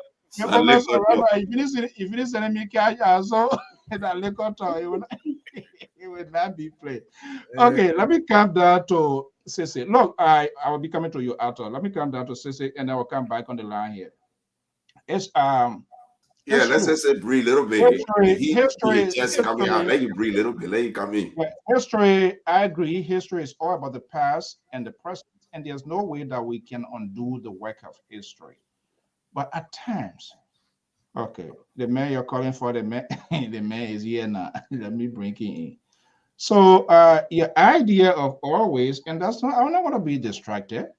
You say a CDC man, I'm a CDC man, just how you just a breaker man. Hey, nothing wrong with that. I would never have under the cloud of darkness. I'm not talking to you. I'm talking to you. Man, I'm not talking to you. I said a liberal. Okay, your own question coming. Why are you just getting in some sort of mood this evening? When you come on in, then you went on to CDC. That was I say, I'm calling CDC. I was still responding to something. It's not calm down. The Runoff will come. If I'm going to be in that way, my talking going to be different. That I guarantee you. And not like you, who a lost person, you don't know, running from party to party. I'm not that type. So, and that's what I can say always. And I'm right, because that's who you are. You do not have a real political ground. I'm a register Liberty Party USA. Oh, come on. Liberty, your party said dying. You can't even rescue your party. So what are you going to do to Joseph White? You're not going to do. You're going to cause more harm. You cause problem, you left, and then you want. So let's come. Let me you bona fide, and I even know you. Okay, Cecil, let's get on a serious note here. It's about a country. And like I said, we cannot undo the work of history. That is a fact. But it's also a common sense. where we people in the media industry should lead a path. And that path is to have real national conversation, to open the corridor so that people will know exactly to go in the directions of the country. That is not happening. What been doing, people been going personal. We have conversation here, we agree, we disagree, and it's more or less is based on policy. You had a pick, and in your all along, now it didn't go through. You look through that, it left with two persons, and you take a decision on that. And part of that, I know you study it, and before you arrive at that point. And so it means you will want to convince people, you will want to tell people why you have made that decision. And that will help other people in the interim to be able to come to a point. I'm not sure whether that is being done properly. And we are about to give people authority to make executive decision. Should these talking heads at this time focus? Yeah, we talk about hundreds or more thousand votes. And it was good. Senator Dillon said that the other day. As if he was listening to me, he said, we also must be here responsible because we did not do our due diligence to educate, to inform. I think that should be the concentration now, to minimize, to avoid, and make sure and get their voters out. Are we having those sort of conversations well enough? Well, I think we need to, but I don't think we are. And that is on every platform, not just on Spoon, even on our own platform right here. And I think in order for our people to be able to understand the differences, there are nuances in conversation that we have to correct. And I'm glad that my brother Kev came on, because I didn't want to talk behind his back. Look, let's be factual and let's talk to our people about facts. First of all, the Southeastern issue. Kev Hassan talks about the South, people have strongholds. That is his exact comment. Joseph Boaka's stronghold is Lofa Kante, and the president's stronghold is the Southeast. That is tribal. If you look at it, how do you have a stronghold in the Southeast and Lofa Kante? It's tribal. It got tribal implication. You cannot then come back and tell us that we should not discuss tribal politics, right? The dissonance in there is just palpable, right?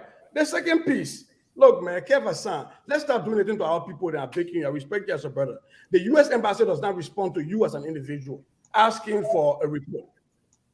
And so for me, I, as a Liberian, if I want to protest for the rights of Nathaniel McGill and Bill Traore and Serena Seaforth, then I need to go after my government. Because the crimes that these people were accused of, they were accused of crimes that happened in Liberia. The U.S. government took an action to prevent them from coming to America and a whole lot of stuff that gets them to benefit from American taxpayers' money. That is within their prerogative. The president of the Republic of Liberia went on there was a posting on e-mansion that these folks were suspended and that there were going to be investigation. True to Kevin, these people have asked investigations. Who is in charge of investigation? Who? If not the president of the Republic of Liberia, if not the CDC. And so if you are charged of violating laws and you are being sanctioned by a foreign government, that's fine. That government has the prerogative to do that. But when my government now asks me or release me of my post and say there will be an investigation, which President George Manneh has said, and there has not been an investigation, even though McGill has begged for the investigation. Is it the authority of the U.S. government to come in Liberia and have an investigation? Is it the authority of the opposition party to have an investigation? Or does this investigation rest on the executive branch of government headed by George Weah? Yeah, that be fair to each other in the country. When there were guns discovered at the Freeport, this same government, the CDC government, said they were working with the FBI to collect data and information to know who brought those guns in Liberia, whether it was to destabilize the country. Or you can work with the FBI on that side. But you can't work with them on the other side when you violate the rights of Liberian citizens in the likes of McGill to suspend them without due process. And you can't investigate them. Is that a Liberian problem?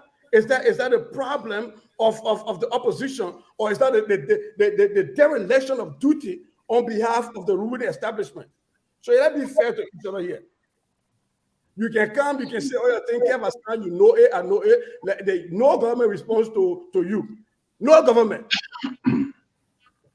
So don't come say you ask the union government to give you information that is supposed to come respond to you. Your government has suspended the ministers, should have asked for those. And if they did not have those, then they should not have suspended those ministers, which is not due process.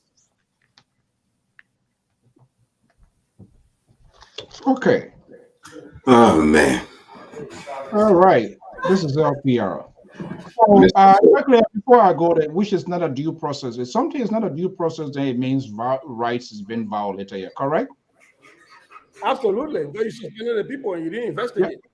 Yeah, and we talk about that here. And let me make reference here. I don't like to, I like to bring something not circumstantial, something that's factual we can talk about relative to what Sister said. This is a voice. This is Africa Voice of Africa, Voice of Africa, August 18, 2022 edition. Less than 24 hours from the U.S. Treasury sanctioned the government of Liberia of President Weah call for the suspension of his trade officials, and not just only that, and said that they were going to be investigated. Okay. But we're going to talk that. Kev, good to have you here. And this is what we do here. We don't leave no voice behind. We like to have people from different sides, no matter whether we agree or we don't agree with it. Solo, let me bring you into this before Kev come in. You, from the day you start coming here, you say you are pro-government, correct? Yeah. And I ask you here whether you are still pro. I say yes. I'm a constitutionalist. I'm a pro-government, so it doesn't change. Okay, so I have to bring you into this here. Do you find you as a person who is a pro-government supporter, and you made it clear, not necessarily the government, but any government for that matter? Yeah.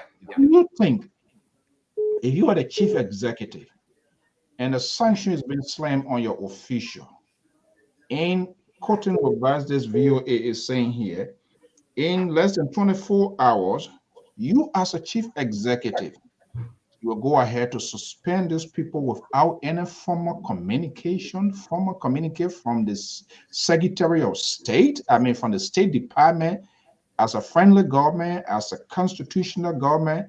You just hear say, oh, people suspended, nothing. And your Minister of State is a principal deputy who proxies the affairs of the president in most cases. What would be your decision at that point in time? Thank you, Mr. So. I also like the way you trying to frame the question to maybe get me in the liberal mouth. But let me say this, as an international law, I know the gentleman, since he's yelling over everything that, oh yeah, you don't have right.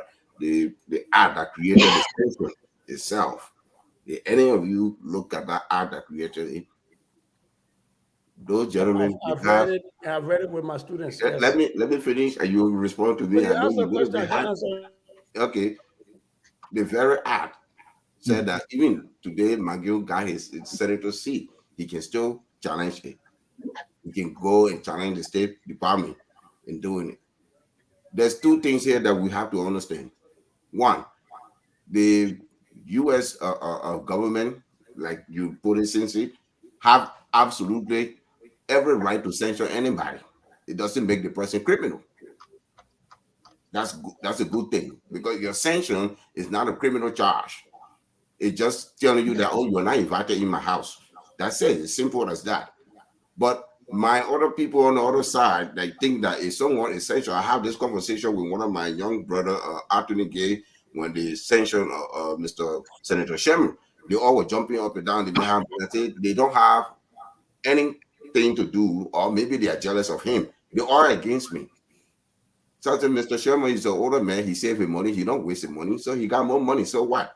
Anybody can prove where he did wrong. You can't just accuse somebody without evidence and say, oh yeah, I get it. I say, oh, Sensei, you are a thief, or Mr. So you are a criminal. You killed my pa. Where? I don't know.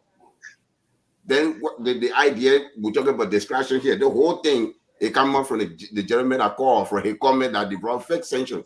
You, Mr. So, your mother-in-law that I was listening to, it was based on the election result leading to the statement coming from Spoon TV. Now we are discussing sanction. How do we go from that? That's why you guys are very good at CD. Hey,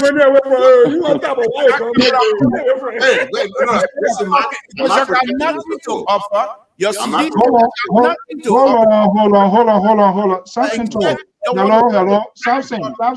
From serious conversation. Hello. I think we can kind of like do this sort of cross talking. I'm listening to him when he said that fireball in there. I was asking whether he answering my question. Now go ahead. Thank you. So when I look at all this, even say come and say, that invalid vote is the third person. Invalid vote is not a candidate. You say invalid vote take the third place. How can they take a third place when not even a candidate? Where did the invalid vote register? So I can go register. But you are a very clever person, but you're using that cleverness to blind other people. You came from, you say you support Joseph Boakai. Is it hard for you to sit down and say, no, we want Joe Boakai to win, but we will not condone this statement coming from Spoon, this video being played. We're not going to do Mr. Toe, you can sit around and say, oh, yeah, I'm a crime man, but I default that. Because if that was my dad being portrayed that day, how you think I would feel when he said that to me? What do you think you have to say to Junior Doe when he hears right now? So quickly, Solo. Let me go back It's not or cookies every day. You can cause Jawia, he's still alive. You can threaten Jawia, he's still alive. But if you go back to the dark day and start drinking the old bags, it will start to bring the worms. So, Solo, quickly here. Was there any violation? I want to go to Kev. Was there any violation on the part of those officials? Because I also found I was wondering why they were suspended without any investigations, why the decision was taken. The Melinsky Act, that created the sanction. Any superpower country that have the power to stop you from coming to the country can do it. Even they don't have to come here. They don't have to come. They don't have to. It's not a crime. That's what I'm trying to tell you. You can say, Mr. Solo, don't come to my house. So listen, let me ask you. Let me finish, Mr. So the idea behind it, the reason why even Traore and Sifa and those will resign, Liberia is a daughter or a puppet for the United States. So the president are just trying to bring development in the country. He will be fighting for 3 officials that he can just send home. That's the suspicion. The suspicion is to break down. Let's see what the post say, and then in the process, their own president. Tell us a second to bring up. I'm asking, was their right violated? Who rights violated? The Liberian people or the officials? The 3 officials. They were not given a due. They were not given a due process. They were accused. They said they were sanctioned. Yeah, they resigned on their own. So you can't say they violated their right. They were suspended. Yes, suspension, Mr. So. If you're suspended at your work, are you fired? Are they still ministers? Is he still minister? Where you working? Yeah. If they suspend you, are you fired? If you suspension is that what I'm saying. The president suspended. What happened? The next question, you said that their right is violated because I'm just asking. If you said no, I'm just no. Yes or no? There's no violation there because they resign on their own accord. Even if the president if they resign, then there's no due process. Okay. After they were suspended, you were suspended. If you wanted to stay and you were going through the process, and then the president fired you through the suspension without outcome, then you can say the president violated your employment rights. So why the president said they are going to be because the president could investigate them, but if you resign and give the president reason for him not to pursue and focus on development idea, it will be suitable. You can guarantee to the president. I like this. Thank you so much. If I say, if I tell you, Mr. So, Mr. So, I work for LPR, and I tell you that, Mr. So, you know what? I will step aside. Let me go to step aside. Let's say continue. Does that make me guilty? Let me go to Kev. I mean, there's a lot here. We're not going to waste the time. Like I said, everybody focus on one person comment now. They forget about the vote, the election. They forget about the registered. They forgot about that. We're going to come to that. Kev, good evening. Welcome. Good evening to everybody.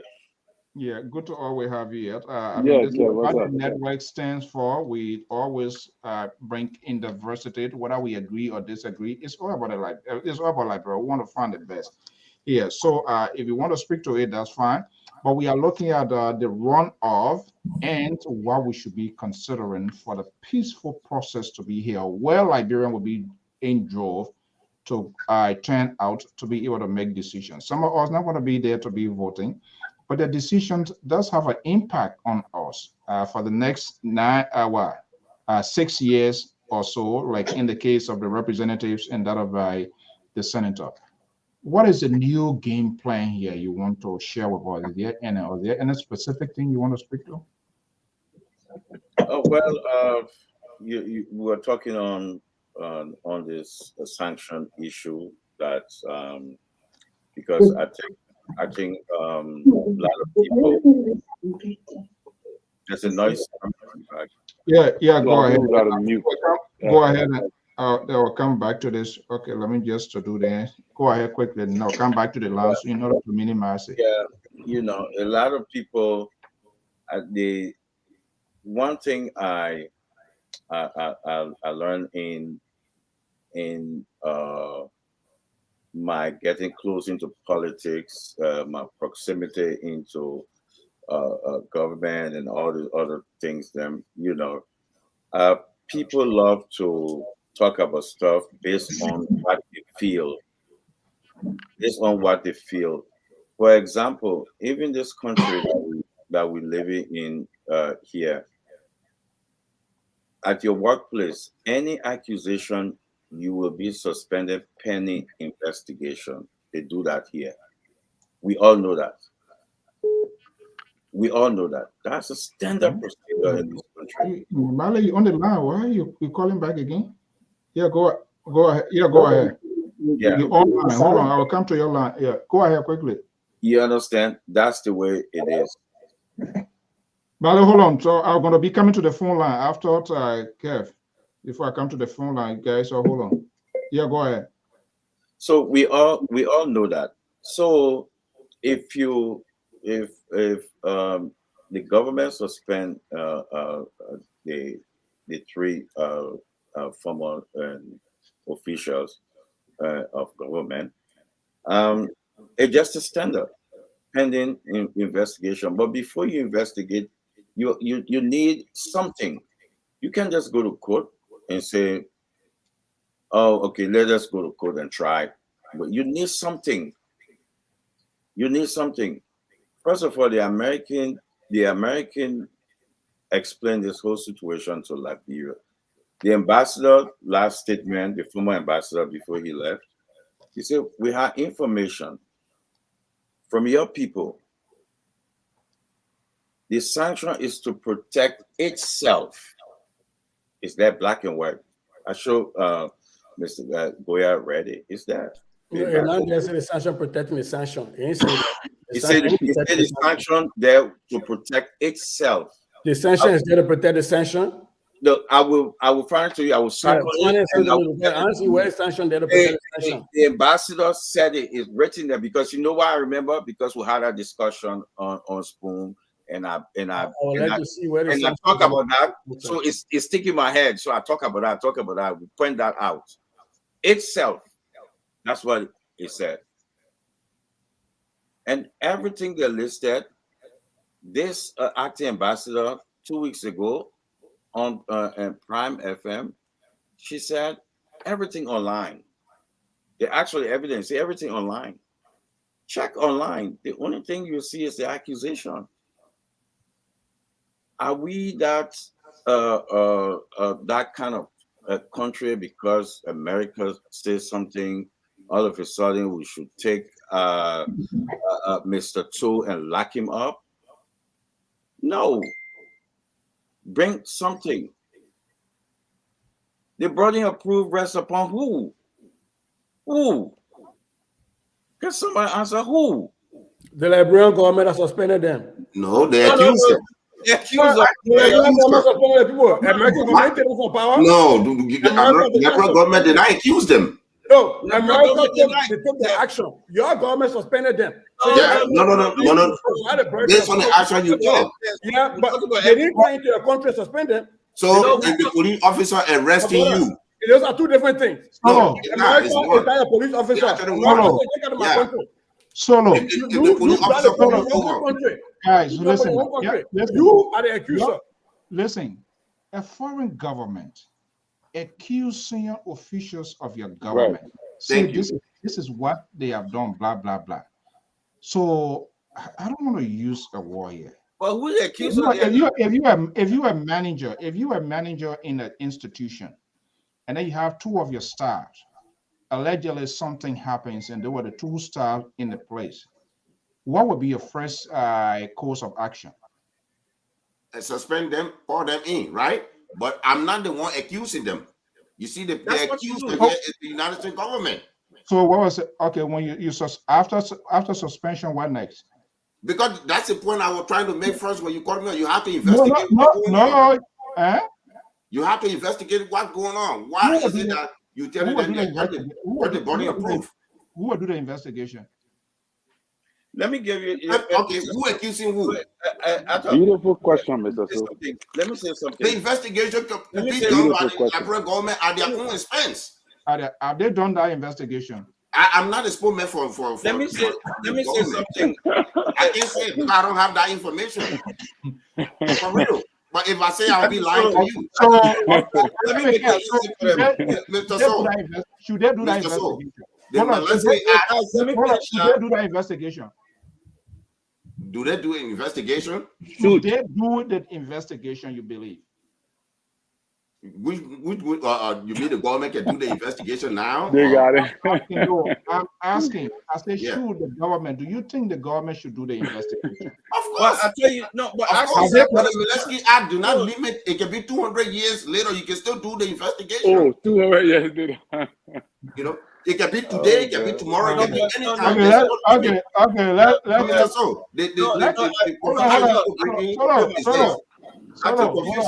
Is this you want? Yeah, give me 30 seconds that you can move. You want the person that you accuse of TV rape should be the one say go and show me the money that you stole. Where play at? And you in the United States. In the United States, the accuser stands to be innocent until you can prove them guilty. Solo, you're making me to question your decision that you are a pro-government. Your pro-government does not mean you for CDC. That's not why it's. I understand that. You protect the interests of government. True. But if a government, if administration can take a decision, right? Yeah. And say, hey, I'm going to suspend you. It means there's something not right. And after that suspension should follow an investigation. And even before that, we were told that would be an investigation. And if an investigation wasn't done, and all of a sudden we see those people, they resign, then under what condition are they resigning? Do they agree with them that something was done wrongly? And we just wave a white flag? Can I answer that? No, hold on. No, I'm just saying that you're not going to answer it because you say you're not a spokesperson. So no, let me I'm not speaking for the government because I answered that before. You overplayed me. That's what I say. I want to clarify for you because I don't want to leave from here. Then my statement not clarified. Okay, 30 seconds, do that. 30 seconds, let me go to Kev quick. The reason you saying this, and I said it, ask about their rights. The person, like you, the manager, and I work for you, and people, Samson come in and say, I just stole my wallet. The liberal, please, not Samson. The liberal come in and say, I just stole my wallet. The first thing you will do is to call me and say, Ato, did you take a liberal wallet? If you take it now, I need it. You say, and I tell you, say, what? Wait a minute. Where the water thing coming from? Samson. Where do you put your water at? That's the first question you will ask Samson.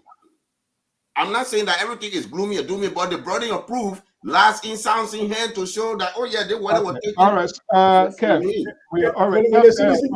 We speak on this because I really just Kev Hassan here. I'm not CDC. I'm pro-government. I saw on the show before. I'm not CDC. No, I like CDC. I think, Mr. I was there for heading. You hold on 1 second. You actually asked a question like you should be asking me to. So you're asking a question that he will give you, the generic answer at this. So I think this show, I think we need for our people to have clarity on issue, because and I don't think we should. Yeah, there's a feedback. I think somebody Just check the line. I think it's the people on the line. There's a feedback. Because what I'm saying is,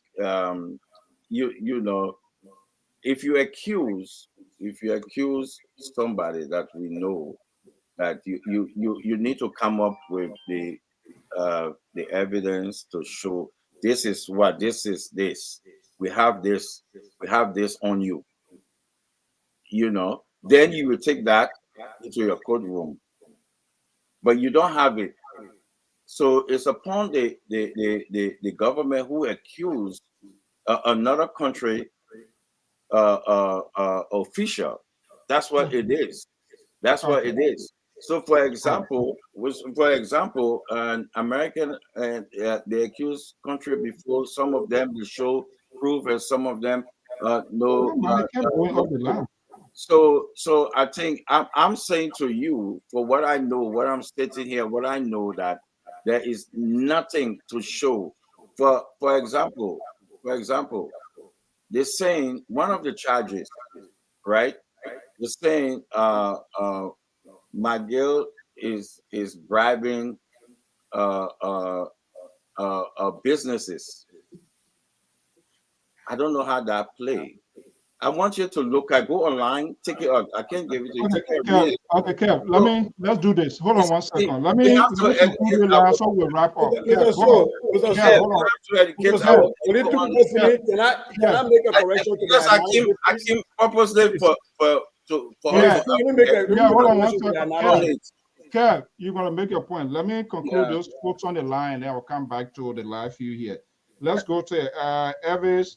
Mali, are you there? You want to make a point, because I want to wrap up on the phone here, then we'll just wrap it up from online. Mali, are you there? Yeah. Yeah, go ahead quickly. I know, sorry, but we've been having some really tense conversation. Go ahead. Yeah, I think a lot of people on the platform, they're making things very complicated about this sanction thing. Yes, and that involves analysis, the moderator, and even Hassan. He said, "You guys are moderating the whole thing up." In the first place, the American embassy is not a court. Right. Secondly, they deny these people. These are not charges. These are accusations.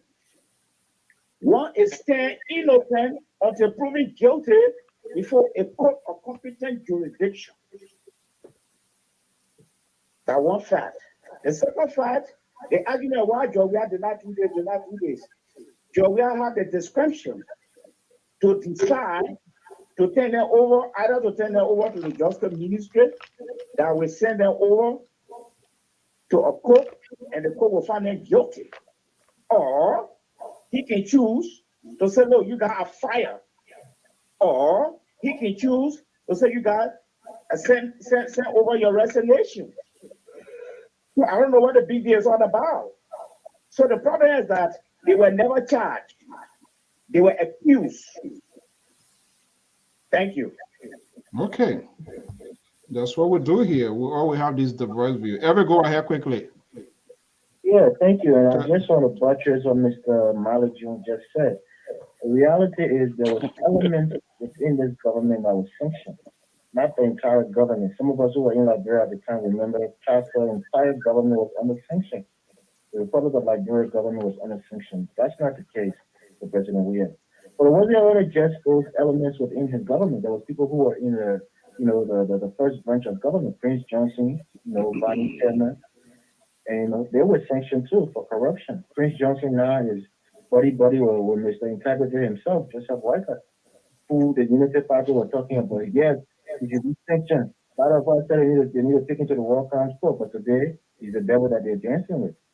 So when people are talking about sanctioning in trying to tie this government down and make it seem as though they're all corrupt, there were only 2 or 3 people who were alleged of corruption. But the United States government stopped them from using a SWIFT system, which is a banking system, stopped them from traveling to the United States, which this country has the prerogative to do. So that's like somebody said, you're stopping them from coming to your house. You're only inviting them from the party. They can still freely move around Africa, move to Europe, go to other places where the United States is not in control of those places. But they were not found guilty. They were not, convicted of any of the allegation. I'm saying they're innocent, but that's just the point of it. But lastly, let me say this before I leave the line.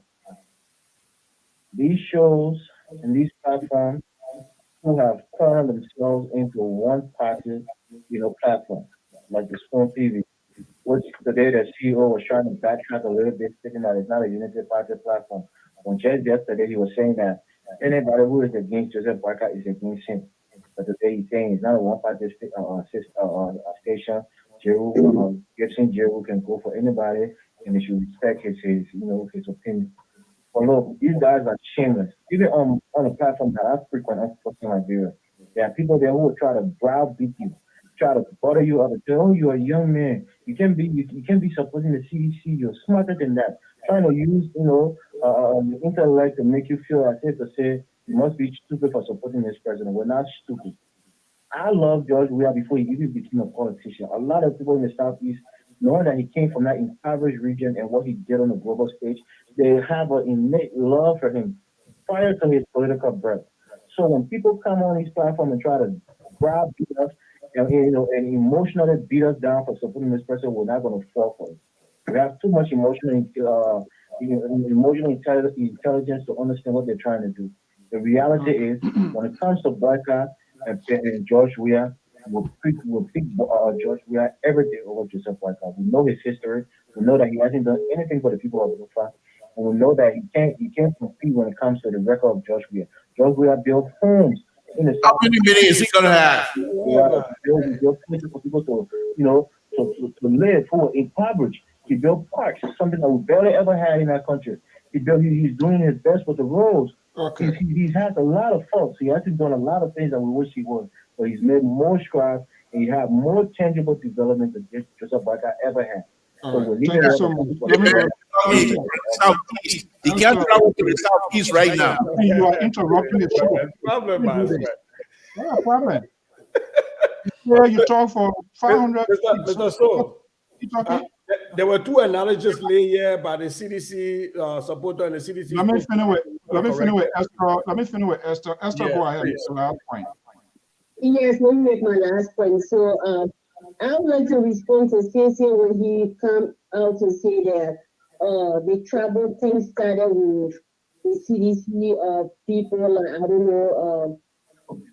One of the big media started it that the people from the Southeast will vote for the president. Yeah, even he said that does it make it right for somebody to come out to say that people from this region would never become president for the country? And we know that. And even though it was travel, look at what happened. Even Mr. Mangio got sanctioned, but still the people from Mangibi voted for him because he's their son. And that's what people will do. People will always vote for people from around it. But there is a line that you can cross when you look at certain group of people and put it in a basket and conclude that they are not fit because of where they come from to run or to get certain positions. That's what I come to say. No, that is wrong.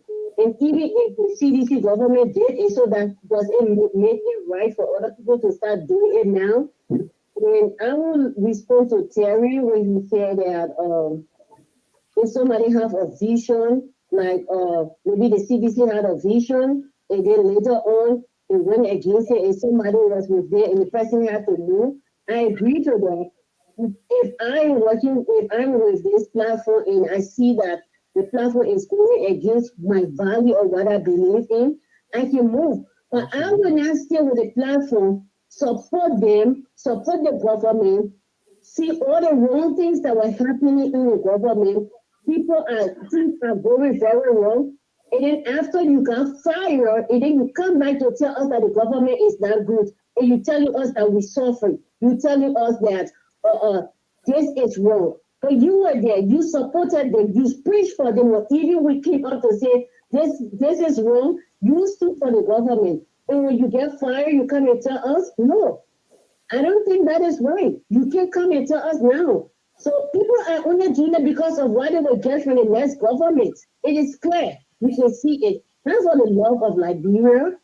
So you cannot come and support somebody later, or you leave them because they fire you. When you are a person of truth, when you see somebody doing wrong, you tell them what you doing is wrong and I will not be part of it, and you leave. Then we know you are truthful to the Liberian people. So that's what I implement. Thank you so much. Okay, Male, do you want to come on? Because I'm going to the line now. I'm not going to be coming back to the phone. You want to go on? You want to come in live view? Yes. Okay. Yeah. That was just what Esther just said. I just want to portray on this point. Let us not blind our eyes to the type of politics we have in Nigeria, Mr. Moderator. It's a fact. No matter what we do, this type of thing has been in our politics for a long time. We cannot rule it out. It's very dangerous. It's dangerous in the sense that a power politician will come to power, do nothing for his people, just vote for him blindly. That's the dangerous part about it. But no matter what, the tribal politics will continue to be in Liberia from time to time. For instance, I want to respect what his name, the ANC political leader. From my own personal assessment, this guy is not.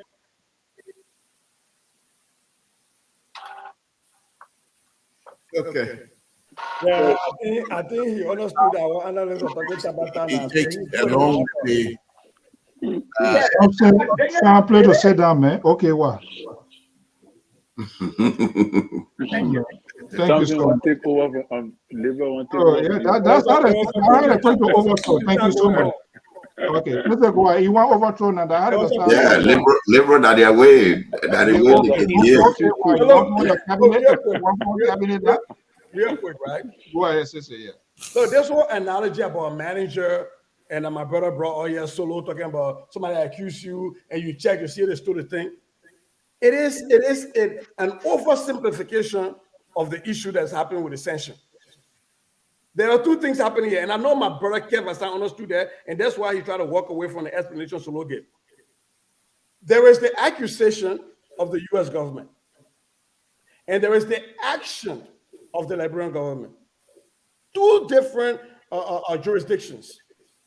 The U.S. government said, based on the findings of multiple federal agencies, they accuse Liberian citizens of doing certain things that violated the Magnitsky Act.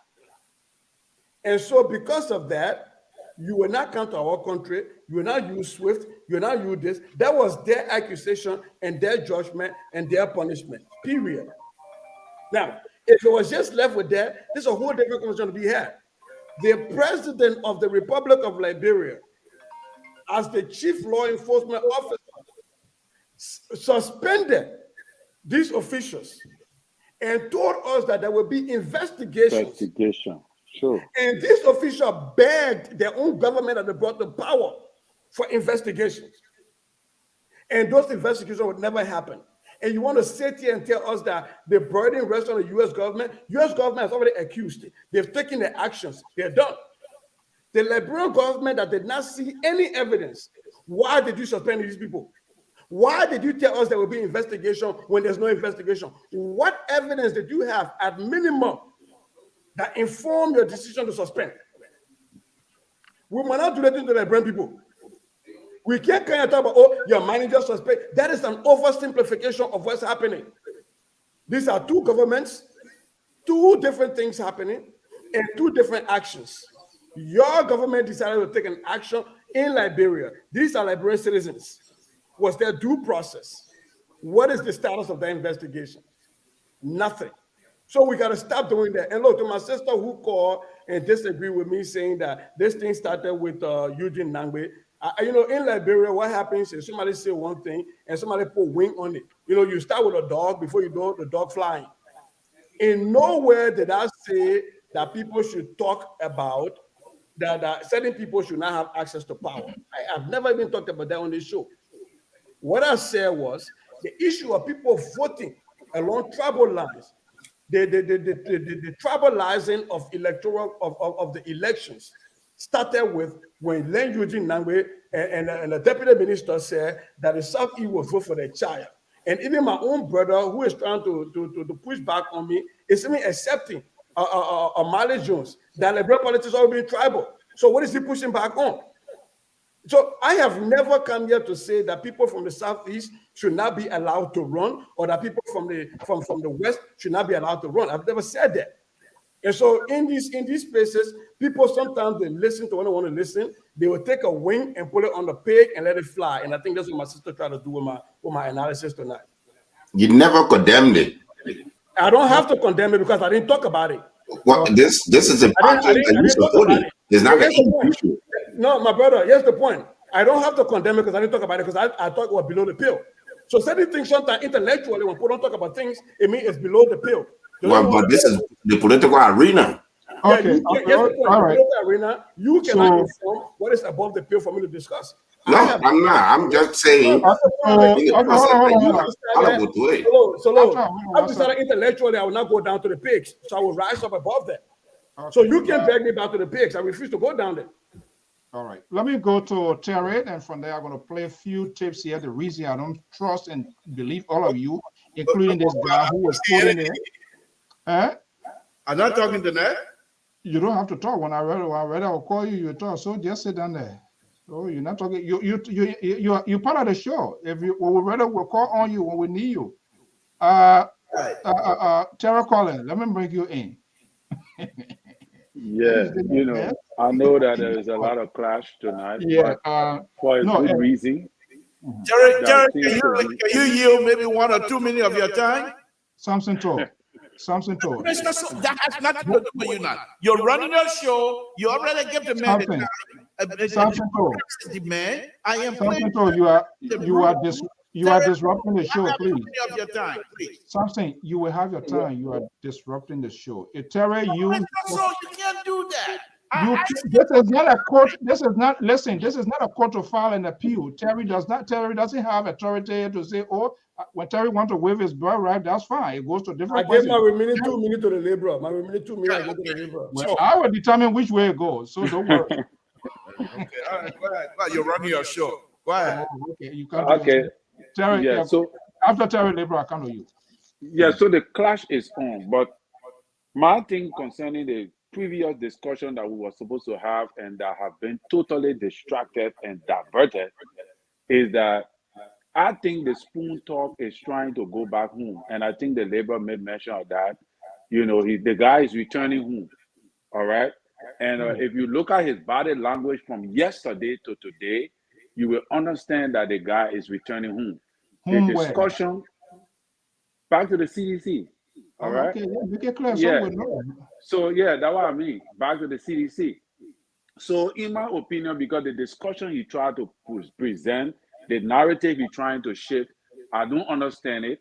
And I don't know why the Unity Party people decide to buy into that argument and let it go. If even look at Jeru Gibson, today, for the first time since I've been seeing Jeru on Spoon Talk, was very energetic, and he and Stanton Waterspoon, the body language was very energetic. Like you said, Jeru had regained his normality. That something, you know, that you could see that there was a connection and there's a bond that he was confident about. That is how he spoke. So I'm not shocked about that, because once a man like Stanton Waterspoon, who sits on the fence and listening and getting all the necessary information from Unity Party and getting all the necessary information from CDC, he have in his purview the opportunity to do a lot of damage to the both sides if he want to. And the group he chooses to align with, he can do a lot of damage for the group that he is going against. And I think the Unity Party, they set themselves up for this particular damage. So if any destruction come in the future, they will be held reliable for the damage that they are going to experience from this particular network. Because we understand that they got control. He's the biggest network in the entire country. It influences a lot of opportunities. So you got to look at that. But to the issue of care, you have to understand that it is the responsibility of the government to persecute those people that the American government have allegedly accused of partaking in corruptions, all right, and they sanction. It is your responsibility because these people are in your government. If these people are not in your government, if to say they were like maybe or legislature or like the likes of Prince Johnson and what is it? The like of Prince Johnson and this guy, Andy Sherman. That's a different ballgame. But they were part of you. It is your responsibility after you have suspended them. You said pending investigation is your responsibility to investigate them. And in order to do that, the U.S. government said they had the evidence, but you did not come to them, Kev. You were supposed to go there and request it and persecute these people. So with that, I don't think that is something that we should be arguing about. Okay. The liberal. So, Mr. So, you know, I've been on this platform here for quite a while now, and I've been saying, and when I say people make joke of it and laugh about it, but CDC and sedition are very smart. They're intelligent. They're so smart. I mean, some of the things I'm going to say here now, you're going to say, wow. For example, when this sanction business came about, sedition was not too much involved in it. They were not talking about it much.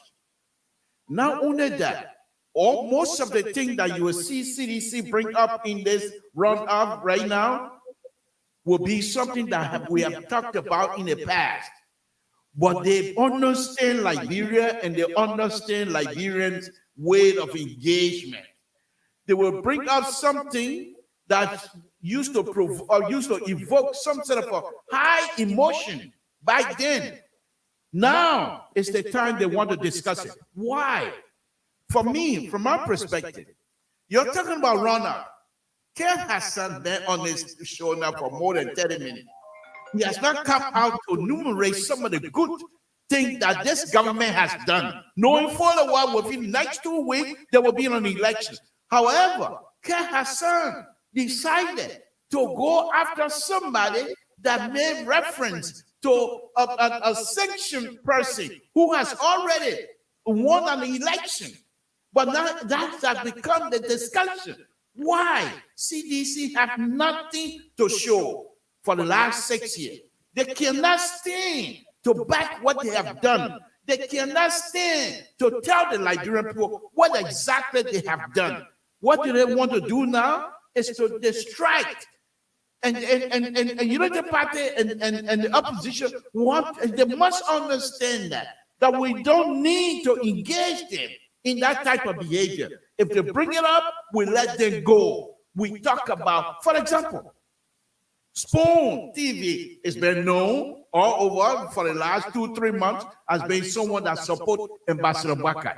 Why would you not amplify Ambassador Baka's Friday speech, which with lots of unity issues? How to unite Liberia? Ambassador Baka spelled that out.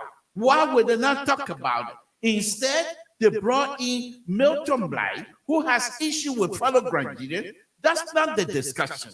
Instead, they brought in issues that have to do with Southeastern, and Southeastern want to do this and that has nothing to do with the runoff, because CDC, they're very good at trying to bring issues that will polarize the entire process. And as a result, thank you, man. As a result, they are here to join whatever they're trying to do to distract. But I tell you what, KFSAN, Honorable KFSAN, and the rest of sedition, you guys have a good day today, tomorrow. But I know CDC, by Wednesday or Thursday, you will put your foot in your mouth. People are very good at that. And I will see, that would be the time that I would take the initiative. But I tell you what, I'm not going to be distracted.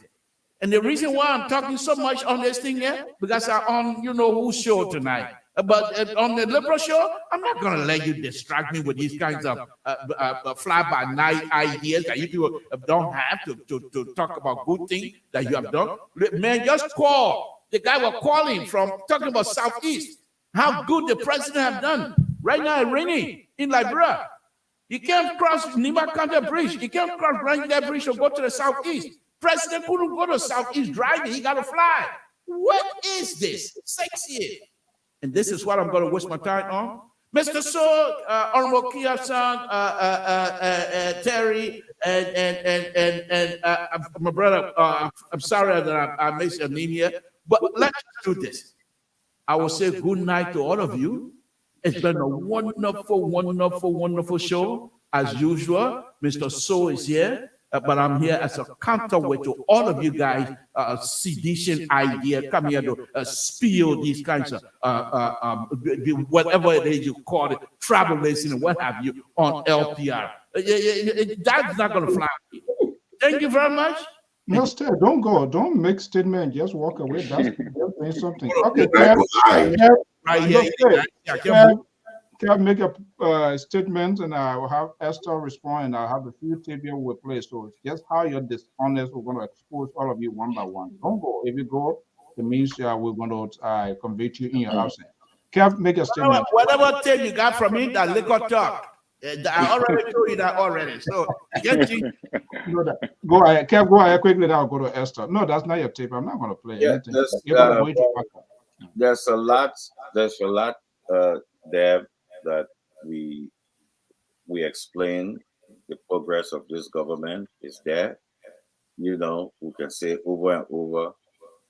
But one thing you did not say, the liberal, you did not say, and tell us the plan of the Unity Party. The only plan I hear them talking about. Why should we? Why should we tell you? Okay, let me say this. You see, when they say that, this kind of thing sometimes piss people, some of us. Because when I say we, I'm not saying me as a sedition. I'm talking about the Liberian people. So let me make it now. Terry, the Liberian people. Explain to them about your plan. Nothing the Unity Party talk about. Kush killing. Kush killing. That's all they talk about. You see? And now I hear Terry talking about Stanton Waterspoon saying, oh, now he returning home. Home where? Never a sedition. He never a government guy. No. I can send you guys old picture with Stanton and Buckeye, JMB. Long time. Oh, what about he and the president? The picture of he and the president with you and all of that. That picture will. You make a point. So if you want to know how that picture come out, we'll explain. I really don't know. But we went as a group, so it's different.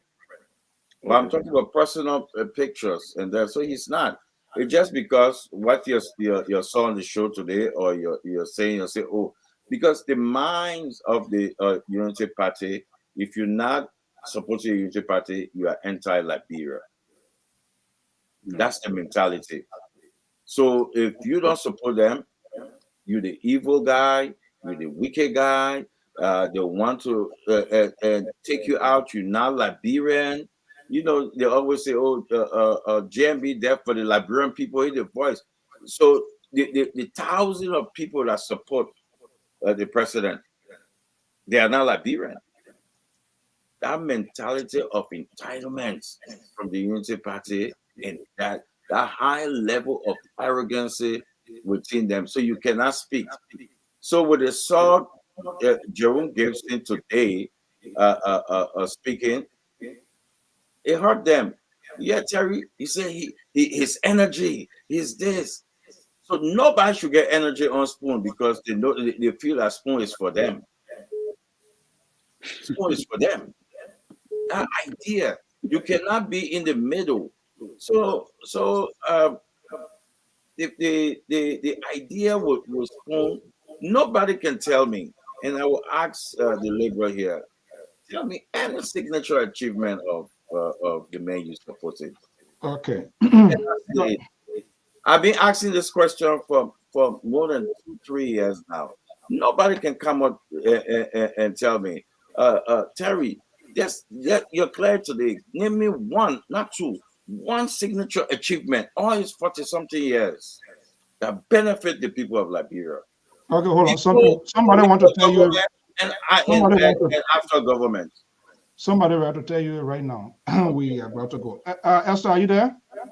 Yes, I'm here, Mr. Fu. Okay, quickly here. Go ahead, make your point. You are the last caller. Because I'm not seeing. I just talking to the phone. Well, but he's still listening. If he listening to live, he may come on, but I will not allow him to come on. So, but you will hear it. Okay, yeah. So I just wanted to make this clear. I think everybody listening to Sisi, he did not say that people from the Southeast can never be president. He didn't say that. I don't know. Maybe he didn't understand me. I said that I saw a post that somebody made that said that people from the Southeast will never be president, come to power again. So maybe he didn't understand me when he responded to me. I didn't say he was the one that said it. I was just trying to compare, saying that I was trying to say that even though some huge numbers started this, but that doesn't give anybody right to come up with such a thing to put certain people in a basket. So since I wanted to come back earlier to clarify, you didn't say anything like that. I listened to you clearly. Please, I hope you will understand me. I didn't say you brought that up. Please. I just want to make this clear before. Why you want to put it in your front of trouble? Okay.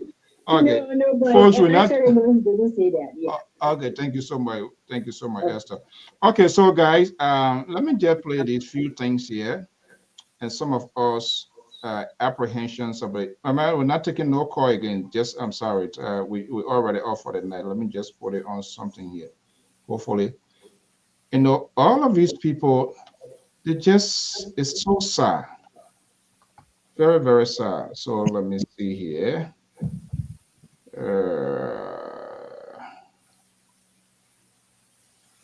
What something has done.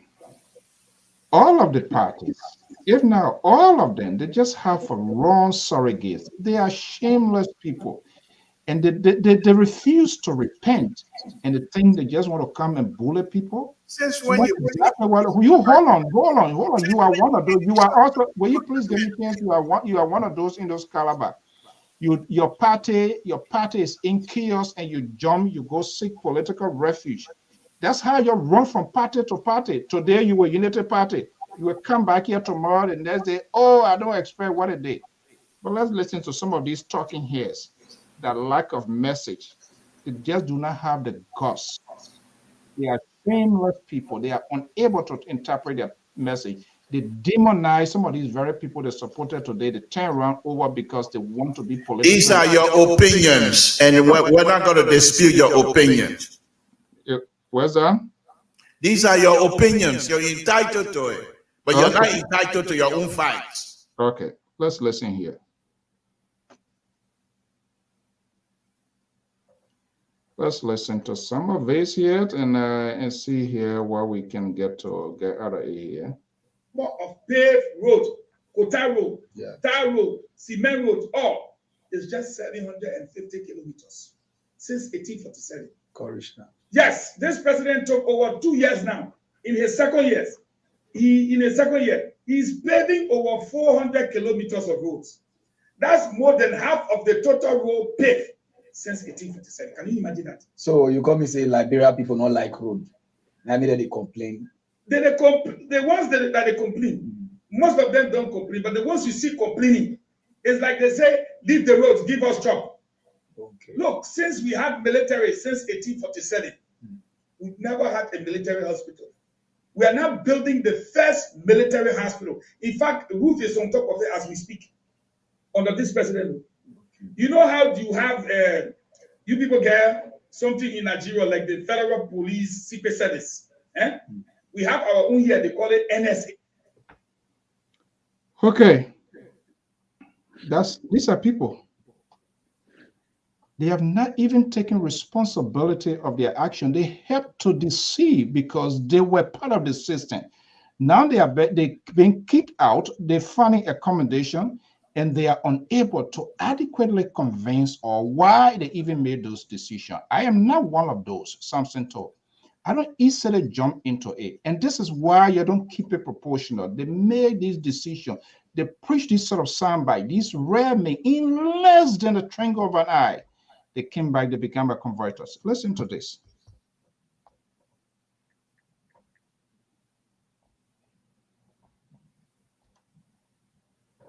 It's sad.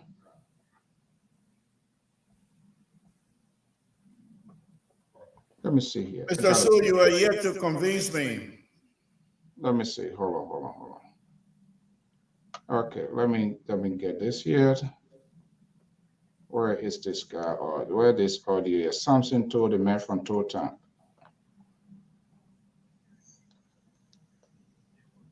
This church was the main cause of Muslim religion not to expand too much here. Not only in Puerto State, not only in Liberia, but the head of this church was excelled in Guinea and Sierra Leone. The Guineans, the Sierra Leoneans, they are all aware of the contribution of this church. Church youth running, this church was the main cause of Muslim religion not to expand too much here. We are grateful to all of you. This why this guy here, why is Mr. So they have what they call freedom of association. I'm allowed to associate myself with you. I'm allowed to leave and go associate myself with anyone that I want. So all of these things you're playing, they're part of the distraction. That's what I'm saying. But you can't make it. The incoming president in the light of Ambassador Bakai, soon to be the next president of the Republic of Liberia. It doesn't matter what the deal is done. Oh, okay. People love him, and they're gonna vote. The deal is done. We're gonna like everybody to make it. But I can tell you for sure, things that I listen to as a person, as a crown person, 100%. You were not, first of all, while you were talking here, that is not anything, everybody forward, yeah, because you were not there. I was there. I was at the port. I got on the truck that went to the port of, and this is very much, it's personal. Personal in the sense, if I die, I wouldn't have give this narrative. I was among hundreds of ordinary Liberians that went to the port. And I saw the sound that people were throwing, and exactly that what happens. They're carrying you there, they're going to kill. We know what happens. So these are not stories that people will just come and mess around here. And what pissed me off, for them to sit down where you have multiple political parties and they think they're going to pick one group of people, you can't question people why they vote, the way they vote. If you need their vote, go there, make the argument. And I've said that over and over. Did you hear that? Hold on one second. Did you hear that from Ambassador Bakai? You ran with it. Hold on. Wrong with it.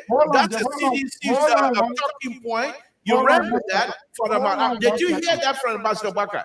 You can't even condemn it. That's the first thing. These are careless statements and useless statements you can be making for people that you support, and you're not able to even stand for them. If CDC did that, I would say it. And I think the opposition had a very good hand to have gone and prosecuted. You heard what the vice president said. Please give me chance. The vice president said that the son, because President Weah is a son of Southeast. She said you saw what the people of Southeast did. They gave their son the vote. Now you're not calling that travelers. Samson, we have called the government, we have called, including the vice president, when she even called people that, oh, if you don't work for the government, but we call that with dismay. But the dishonest part of you as a grown-up person, that you are unable to even call people when they do wrong, to call it out. You call in the backyard, you complain, and then when you come here with your glasses on your face, and you want to pretend like so. I don't like that. It's not no point. That's not no point. Why the people doing? Listen, why the people doing? They are breaking the business. The UG Fagon. They insulted this old man. They insulted this decent man who worked for government, and they all turned around. These are all hypocrites, grievous seekers, and they think they are the best people to channel his message. That's dead wrong. That's not your business. That one there, don't worry about it. We inside, Mr. So. What are the cost the mail? They're pressing him out. Don't worry about it. Mr. So, can I ask the liberal a question? This message, we're not going to let it fly. What I'm saying, you never heard me talk about that. What I'm saying here, the danger that in this thing here, for them to incite. I'm not talking about southeastern region, but the whole thing of the crown people. Give me a break. Do you think you're going to get them out of that place? If you need a crown people vote, go there and for you to sit down here, for people to spew those sort of garbage, that's nonsense. And no, because I'm a crown man, and therefore, if the people say something, I'm not going to play that kind of game. They did that yesterday. Nobody will take crown people out of Nigeria. No way. You can't remove. No. That's why you're supporting. That's why you're supporting. If it was so, if they feel that they were important, we have never questioned people why people in Nima, in Maryland, in Sano, or in Lofa voted the way they vote. Why should Grangida be ridiculed of their vote? Why they voted? Okay, if they are voting that way, go there and tell them the of the rescue mission, Mr. So, for you to make that. I don't think those people. Yeah, they are not denigrating behaviors. Your story. I see why your Liberty Party can't even go in turmoil. We're in control. We're in control. You're not in no control. You display. Mr. So, that's why you with those people. Mr. So, we're gonna wrap out. Mr. So, let me ask the liberal question. No, I think Terry wanted to come there. You can. Let him. I said, what question did Terry get for liberal? I mean, yes, Terry is a part of the Terry time. Yeah. So I don't think those guys were trying to denigrate the Grangidians for voting the way they voted. First of all, like there is no way other than the way Grangidians will continue to vote for President Weah. So that one is just clear. All these kind of things, people talking up and down, this, that. Like what you're saying, you have the right to go there and win these people over. But if you can, they will not support you. These people vote for President Weah because of Samuel Kanya Doe, whether you like it or not, that Doe's son. And based upon that, they will vote for him more than 102,000 times once he's in power. So I don't get it when people try to, do this, do that, and play around it and act that to say that is not a reality. That is just the reality. Now, they might not wholesomely vote for him this time around, which I believe, because a lot of people are waking up and all that. But the majority of the Grangidians will vote for President Weah because they see him as a President Doe's son. The majority of the people will vote for Prince Johnson, and anywhere Prince Johnson go, because they see Prince Johnson as a hero. That division will continue to be there until somebody come and reconcile it. Until then, all the things we're talking about, they're tapata, they're just for nothing. Exactly. And why he, the liberal, don't understand. And I'm gonna play here. Because they do not have the guts to call their people out when they do it wrong. In everything, security comes first. People feel at peace when they find out that there's some sort of apprehension. And that's what is playing out here. If you don't know, let me just tell you. Why you teach Gonglo? And I saw Fatika there talking nonsense, and I would say, hey, Grangidian people collecting money to do this. Yes, we have to also raise money here. There were Honor Helen Johnson Sirleaf watch. Joseph Boyka was a vice president as a chief deputy, and those people who never did anything, were incarcerated. Some people went blind here today, and you sit down here. You want to buy that? Hold on. Mr. So, I collected my money to pay for Tier 1 Gonglo to represent. So that's not an issue for me. Okay, but that's why he didn't understand, and he was just blowing it up. People collecting money. Who the hell? People can't collect money. These people were put in confinement. But there's no reason to be upset. That's the main view. That's his view. and he must be allowed to express his That's view not freely. view. Okay, if it is a view, you must disabuse it. If you think you are somebody that, and you think if you want to question why the Grenadians are also voting the way they are voting, they have their side of the story. You need to answer that, and I want you to listen to this. Justice, the deeper people are interested in justice. Look, I remember when I was in Buchanan, they used to bring children from Nima in trailer. Over 200-300 children. Put them down at the police station, and people go there and pay $5 Liberian or $2 at a time for each of those children. Most of the children don't know their parents today. They are all somewhere. If somebody told them the story you from Nima, they wouldn't know even which part of Nima they come from. People want justice for what happened. Nima children were dumped in wells and buried alive. This is a freaking bull-faced lie for somebody who is seeking for the second higher office of the land. Okay. At the time, the Coin. No, listen, give me a chance. Coin was no. Listen, this is how countries are divided. This is where the apprehension are coming from. If a person like this, who's supposed to bring people together, who's supposed to heal a nation, he knows the friction that went on between the Nima and the Crown people. And you want to be a vice president, you are hatching the voice of Prince Johnson, making these lies, and he's talking about people. How old was he? 12 years was Coin in existence, and sitting down, people buying people for $5. Is there any industrial well in? And I'm going to sit down here as a, yes, I have my own political differences with George Weah. And I can tell you, I talked to more than 10, 15 people down to up to today. Grenadians too, they are not happy because they are being a political victims of their support for President Weah. There's a lady who I'm broke right now. She's not even going to go back. She said, I voted for the president, but I'm not going to get in trouble. So people also are not happy. Instead of their supporters to be smart and get hair on their shoulder and go and talk to these people door by door on their dining table, you have a person who wants to be a vice president. Let me stop dressing that thing here and running with it like because you are blind. When he made that statement on my own show here, I condemn it. And I think all of us you're dating. This is what I'm going to tell you. And these are words of if you want to be a mouthpiece for CDC mouthpiece, welcome to it. We're not going to stop you. But you're coming up with these sedition talking points, and you expect the liberal to sit here and say, yes, can I come they're not going to help you. Can I come in so I can leave? This government has done a wonderful job by building roads, building things, nothing. You got nothing to offer except to show these kinds of stuff. They're not moving anybody. They're not moving anybody. You know very well there's no world in the whole world that 300 children. Who are talking about 400 roads, military hospital being built? I mean, it was not the same UG Fagon who talking today.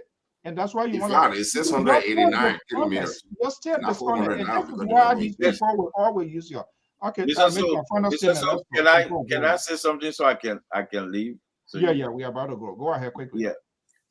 Yeah, you know, one thing I did 2 days ago, I went back to watch this movie based on true story, Hotel Rwanda. Paul Kagame story. The reason I watched that movie because I'm looking at what's happening in Liberia right now. The rhetoric that coming from the Unity Party direction, you know, as Gibson said today on Spoon, that most of the death that happened was sedition. The evidence are there. You could see them in the CDC t-shirt. In Lofa, went in this man's room, beat him, drag him outside. You can see the present picture all in there and everything. And when I watch those boys with a stick beating on the body and doing all those things, and then I watch the Hutus and Tutsi in the Hotel Rwanda, I get afraid. So what Mr. So just show on a man who wants to be vice president and saying that big black lie reminds me that when they poison our minds against the crown people, when they told us that 200 children were buried alive, we were young. I said this on Spoon, and I said it. Let's face it. Some of us wanted to kill crown people, and that's a fact. We were bitter. We were angry because they fed us that when we were young. And that's what Kun doing now, feeding the younger people the same thing they fed us. That we hated the crown people from our belly, from our heart. Some people join the rebel because the hate they have for the crown people. But now when I know better at this my age, that's why you see me the way I speak, the way I talk, how I get angry, my post, because how they misled us against the crown people. And I'm saying it from the bottom of my heart. This is not about politics. This is serious.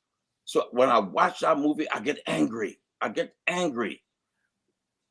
How can you come with no? Where are the family of those people that you say they put the children in well? The 200 children you say they buried, you know that story.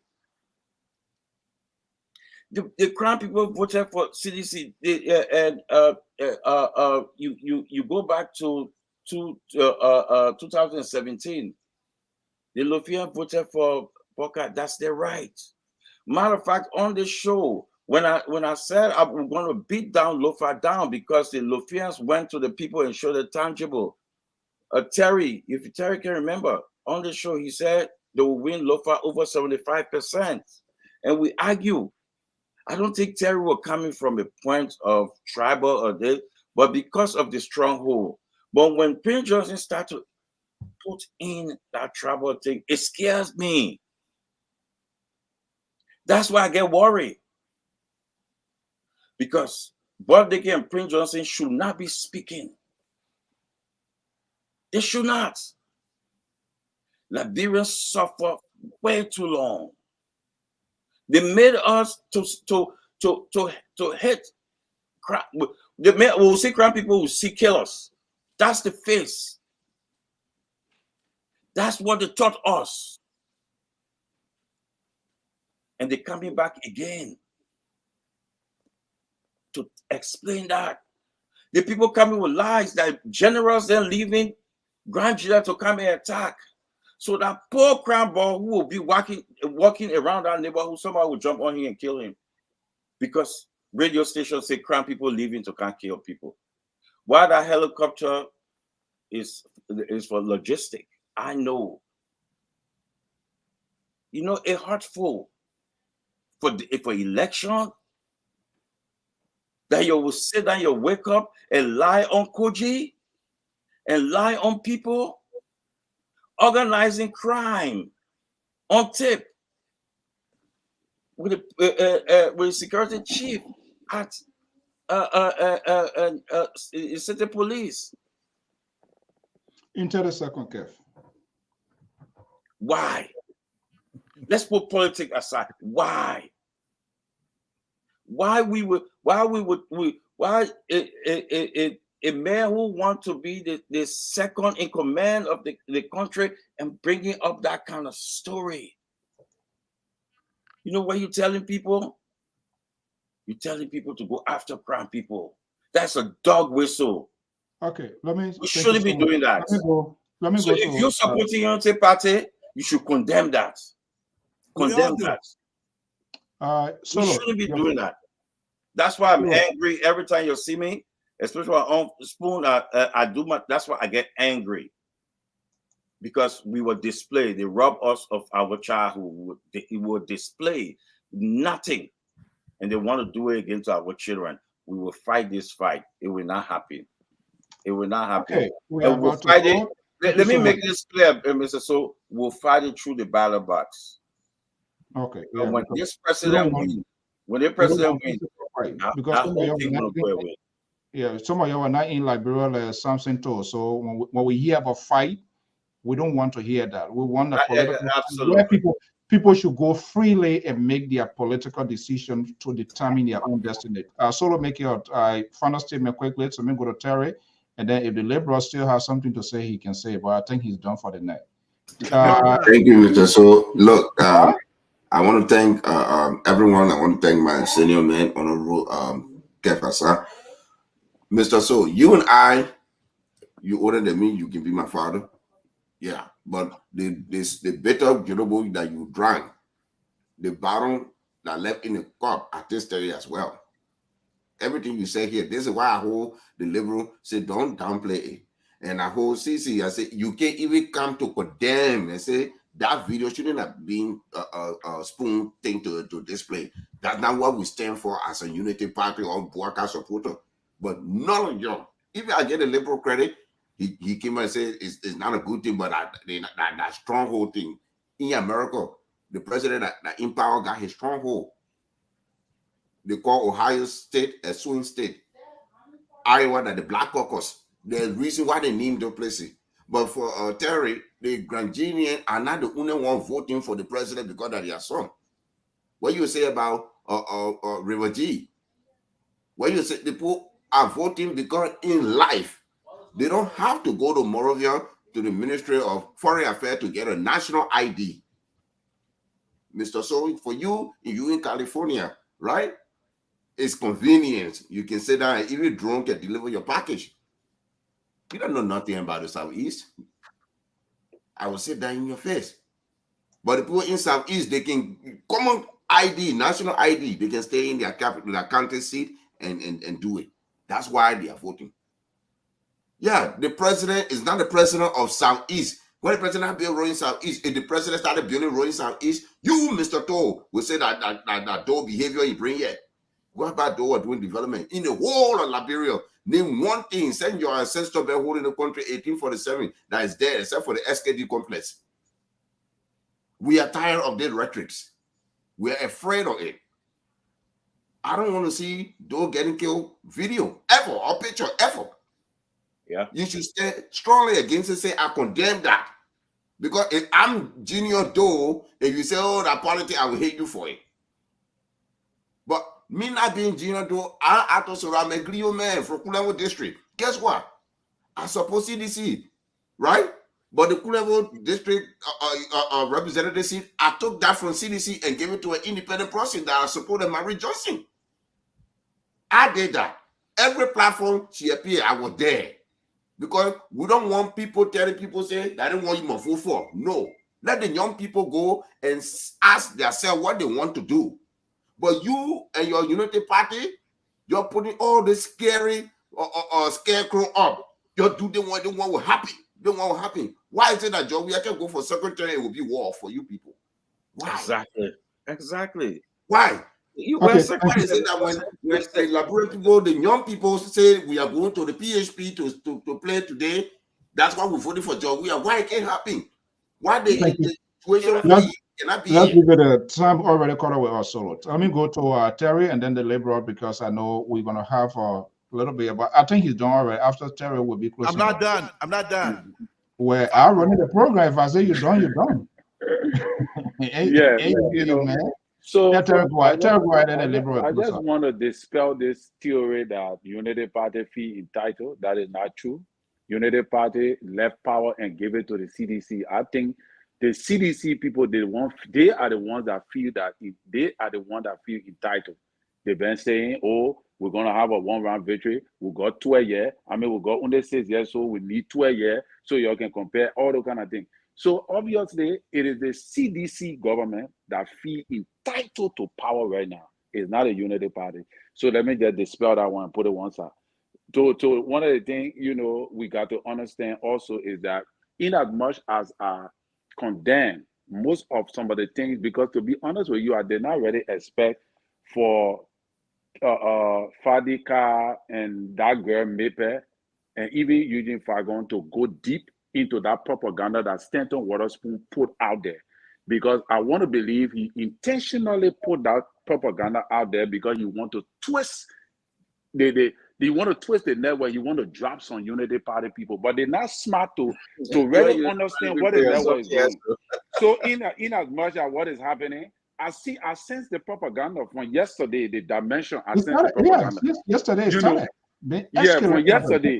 Different levels. He took the propaganda on a different level to create this tribal politics that will bring a split on the panel, you know, and so that some people can say, you know what, I don't want to be here again, drop off, so that they can push the narrative they want to push. And the guy is smart. That's why I say the guy is very smart. And the danger is that he understands the two sides because he has been dipping into the side of the CDC as he has been dipping. What kind of man you sit down on the platform, you say you're communicating with people in the CDC government that are in high position. And that does not trouble you as a unity partisan? He didn't call me, but he said he communicates with key people in the CDC-led government. That's not true. Can you say that's lie? Yes, no, but I mean, we can't judge it. So you can judge it, but I can tell you that's not true. Saying the man was not CDC. The man had all the CDC-led government on his platform. He had the Samuel Twist. He had Samuel Jackson. The only person I met have not brought on a platform that President we are. But the man do you know how to go there? Do you know how to go there? That was not a CDC network. No, do you know how to go there? Okay. You know, Kev. I'm seeing it visually. I don't have to know, but I'm trying to tell you. I'm trying to tell you that this guy. That's because Kev. Let me tell you something. Kev was not when Kev became a seditious. Oh, that's where you're going now. But I'm trying to tell you that this thing is way above you. But you don't know. Listen. You got to know how to get. Okay, Terry, make your point before we wrap up. When a person have that kind of media institution, Mr. So know what I'm talking about. Mr. So is in the media business. When a person establish that kind of media institution in your country, the government have to come in to give control over that media. That is the reason why you see people gravitate to Spoon. You don't have that kind of strength in the media. All right? The strength Spoon Network have in the media, that is why the government gravitate to him. Because he was able to meticulously maneuver his way into the Liberian media landscape and dominate the media. So the government had to take control of him because if they don't do it, Spoon Network will have destroyed them. The media have the power to destroy you. And that is what is happening now. And the government is using wisdom to arrest it. Because let me tell you something. Look at this going election. Do you know Spoon had the power to create chaos in the country? With all the numbers they were announcing from all the various polling places, they were announcing numbers and creating a sense that the Unity Party is winning. So what I'm trying to tell you, Kev, if you in government, you will understand the power of the media. No governmental institution overlook the media. All right? And that is what it is. And I think this second round, they are calling, the CDC government is calling, the Unity Party is calling, and if they're able to win over major media institutions to work in favor of them, I'm telling you, the narrative is certainly going to change. Whether you like it or not, the result will change. And that is what I have to say. Thank you so much. Mr. So, tell a second. Mr. So, I beg you, my brother. Okay, let us not ready to get in. Tell a second to my brother Terry. No government official that went on Spoon without. What do you no government official? Government official not going on Spoon? No, listen. Let me finish. No government official went on Spoon without me knowing. And I'm not there. It's not about you knowing. I'm not. No, listen now. Listen, I'm not there. No government official will go there. Period. Okay. End of story. Right. I see you guys. Let me bring in the liberal before we go. Thank you, Mr. So. Look, I don't want to say much here. All I want to say right now is that I'm a Grand Gideon, crown man from Town, and I've been around. I'm not going to relitigate my political involvement as a crown man in the United States. I'm not going to relitigate, and I'm not here for anybody to vouch for me. I'm not here to tell people what I have done and what I did and what have you. That's not even the issue. In terms of developmental agenda, Mr. So, I think you can attest to that. One of the things, I'm an engineer, roadway engineer. I've been involved.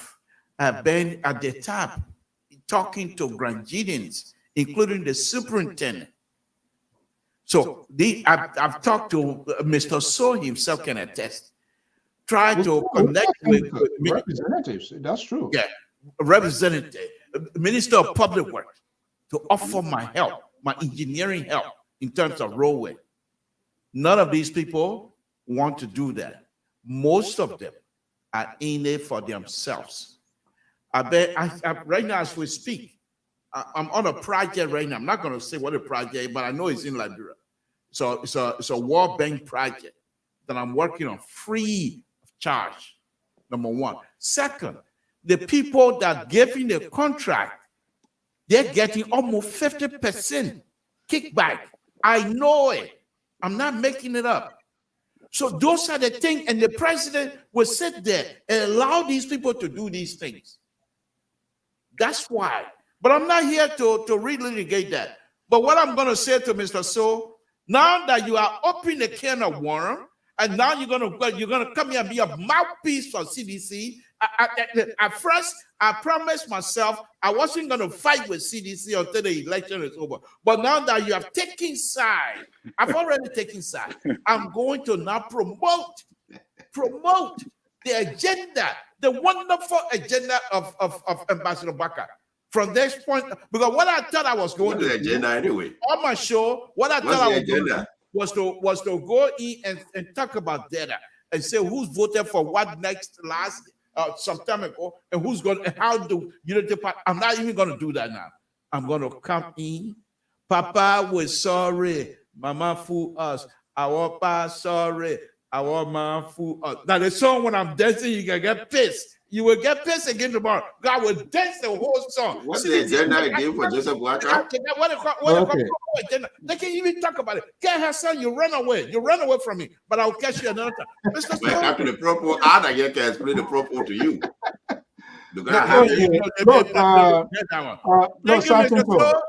It's a wonderful show, and I'll say good night to you.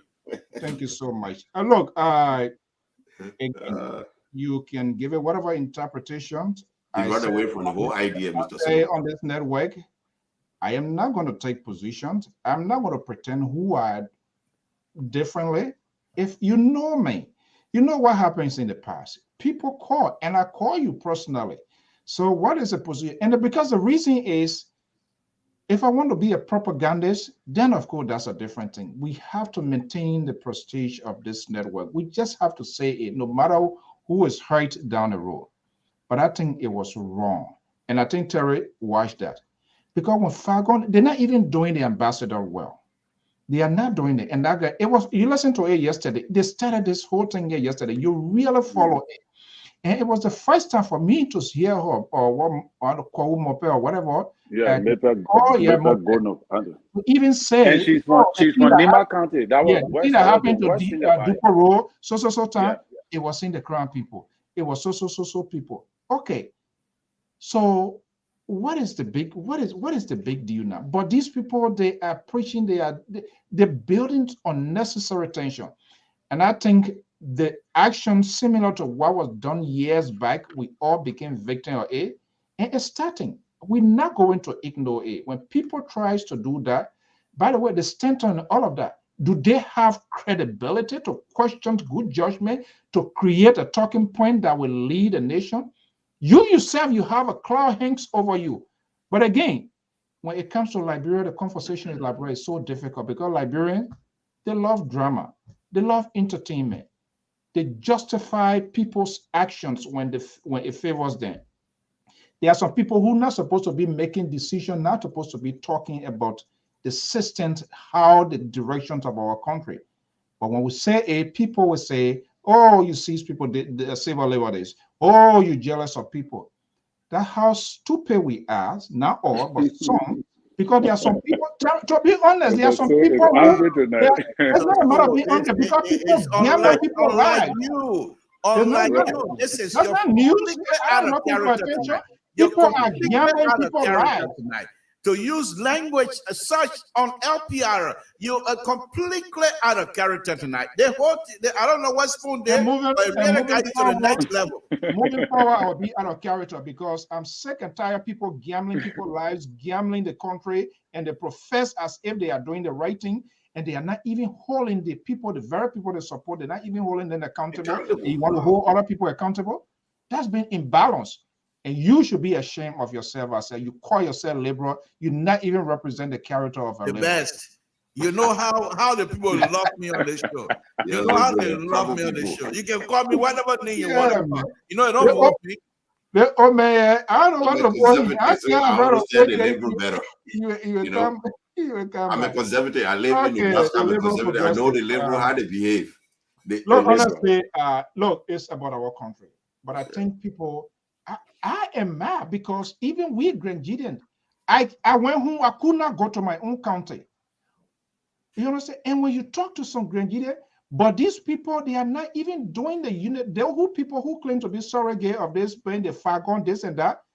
Please, they need to find other people who to message yourself. Because there are people who are willing to hear things and they are not doing it. And Terry, I think you got it right.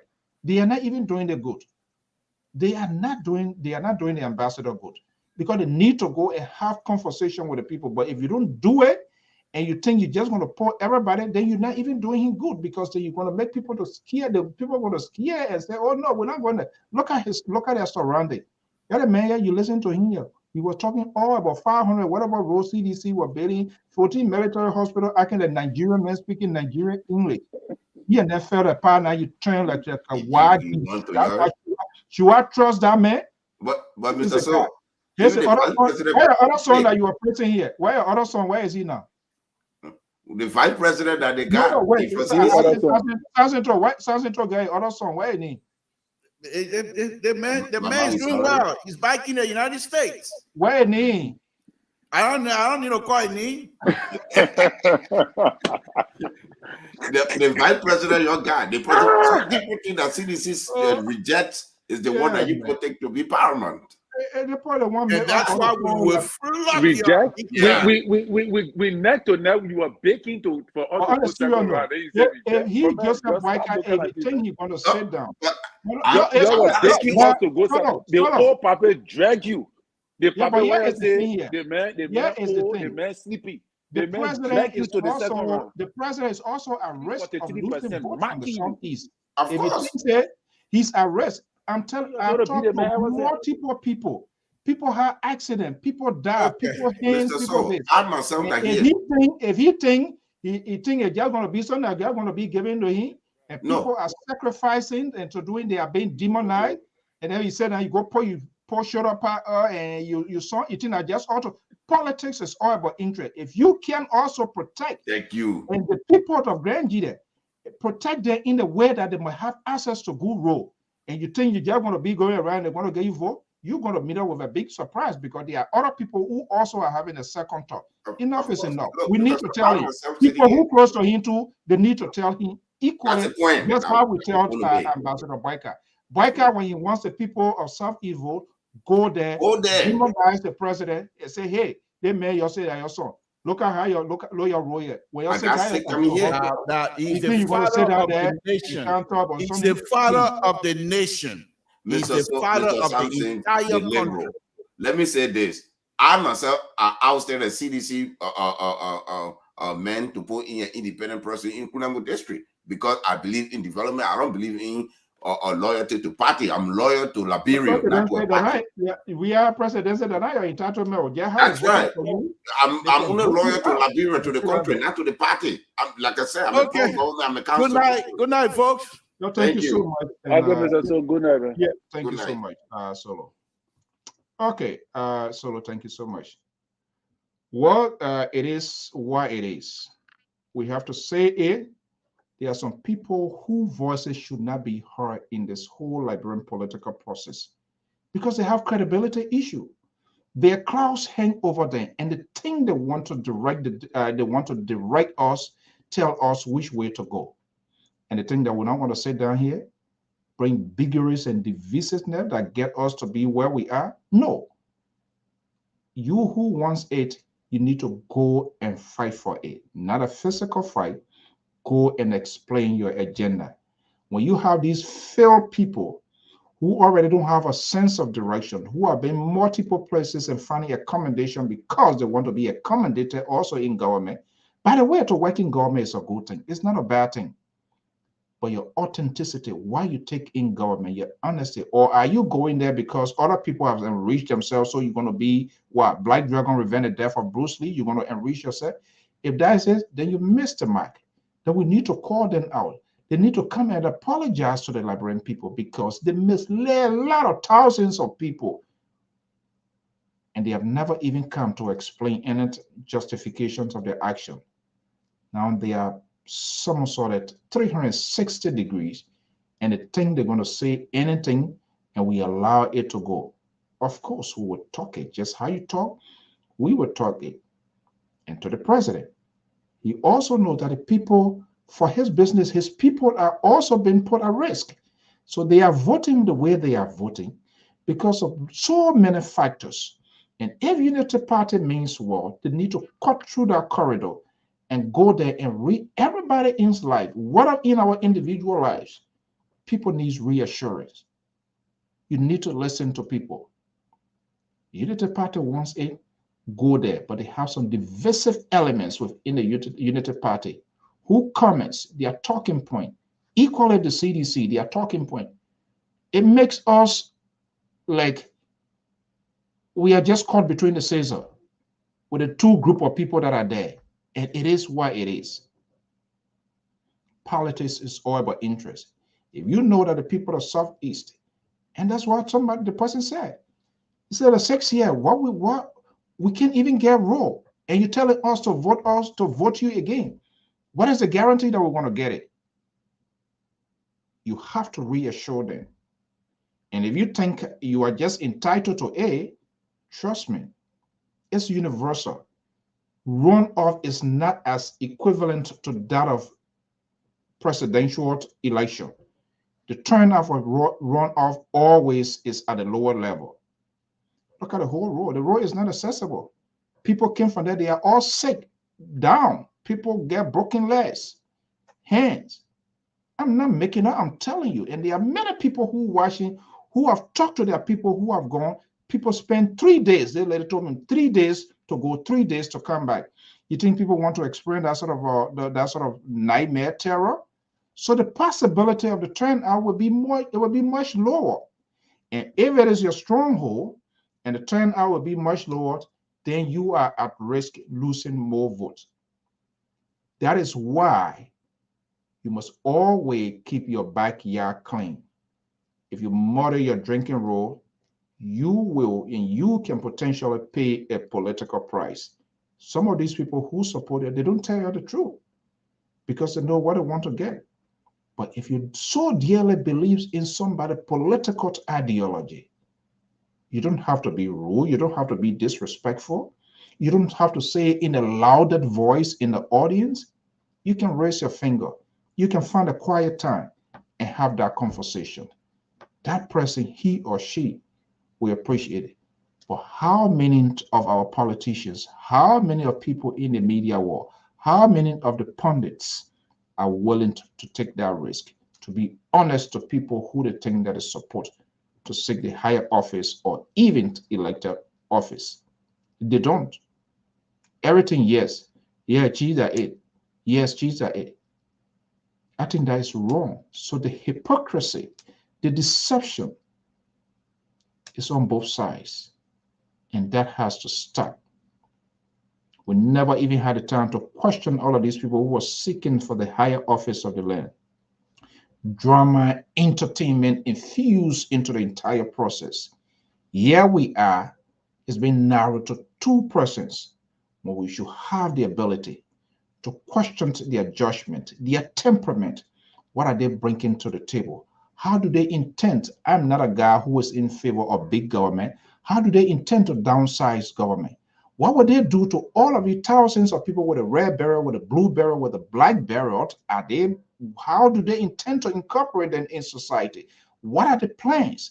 Millions of dollars was invested in the Helen Johnson cell. If we do not know as of today how far the demobilizations, the rehabilitation process with the millions of dollars invested by the international community, nobody is giving an account. And we see the young generation, see how it looks like. And then you're wondering why people jacking people's phones. Yes, they have to jack people's phones because they need phones. They are not having it, and few people having those phones. And then when you walk in, your shoulder pad in the air. So since they don't have it, they will take it for you and they will go and say, is that a good justification? No, but it need a commendation. Where is the National Rehabilitation Commission that we used to know that was in existence before? Instead, lawmakers, they're building their own rehabilitation center. Take few mattresses, people put it together and send it with bed box. They send it, they say they get a place they're going to rehabilitate. You know how much it costs to rehabilitate people for integration? Do you have psychiatrists? Do you have counselors? Do they go through a counseling process? Is there any sort of treatment plan you think is just about taking somebody in the street, make them they eat their stomach full, the next day they go by and do the same thing? Are we having this sort of conversation? Instead, drama is being created on the social media and people enjoy it and they cry, yeah. You think the hard changes comes to play? No, until we can have these national conversations. Until then, we'll continue to do what we can do. Have a pleasant evening. Bye-bye.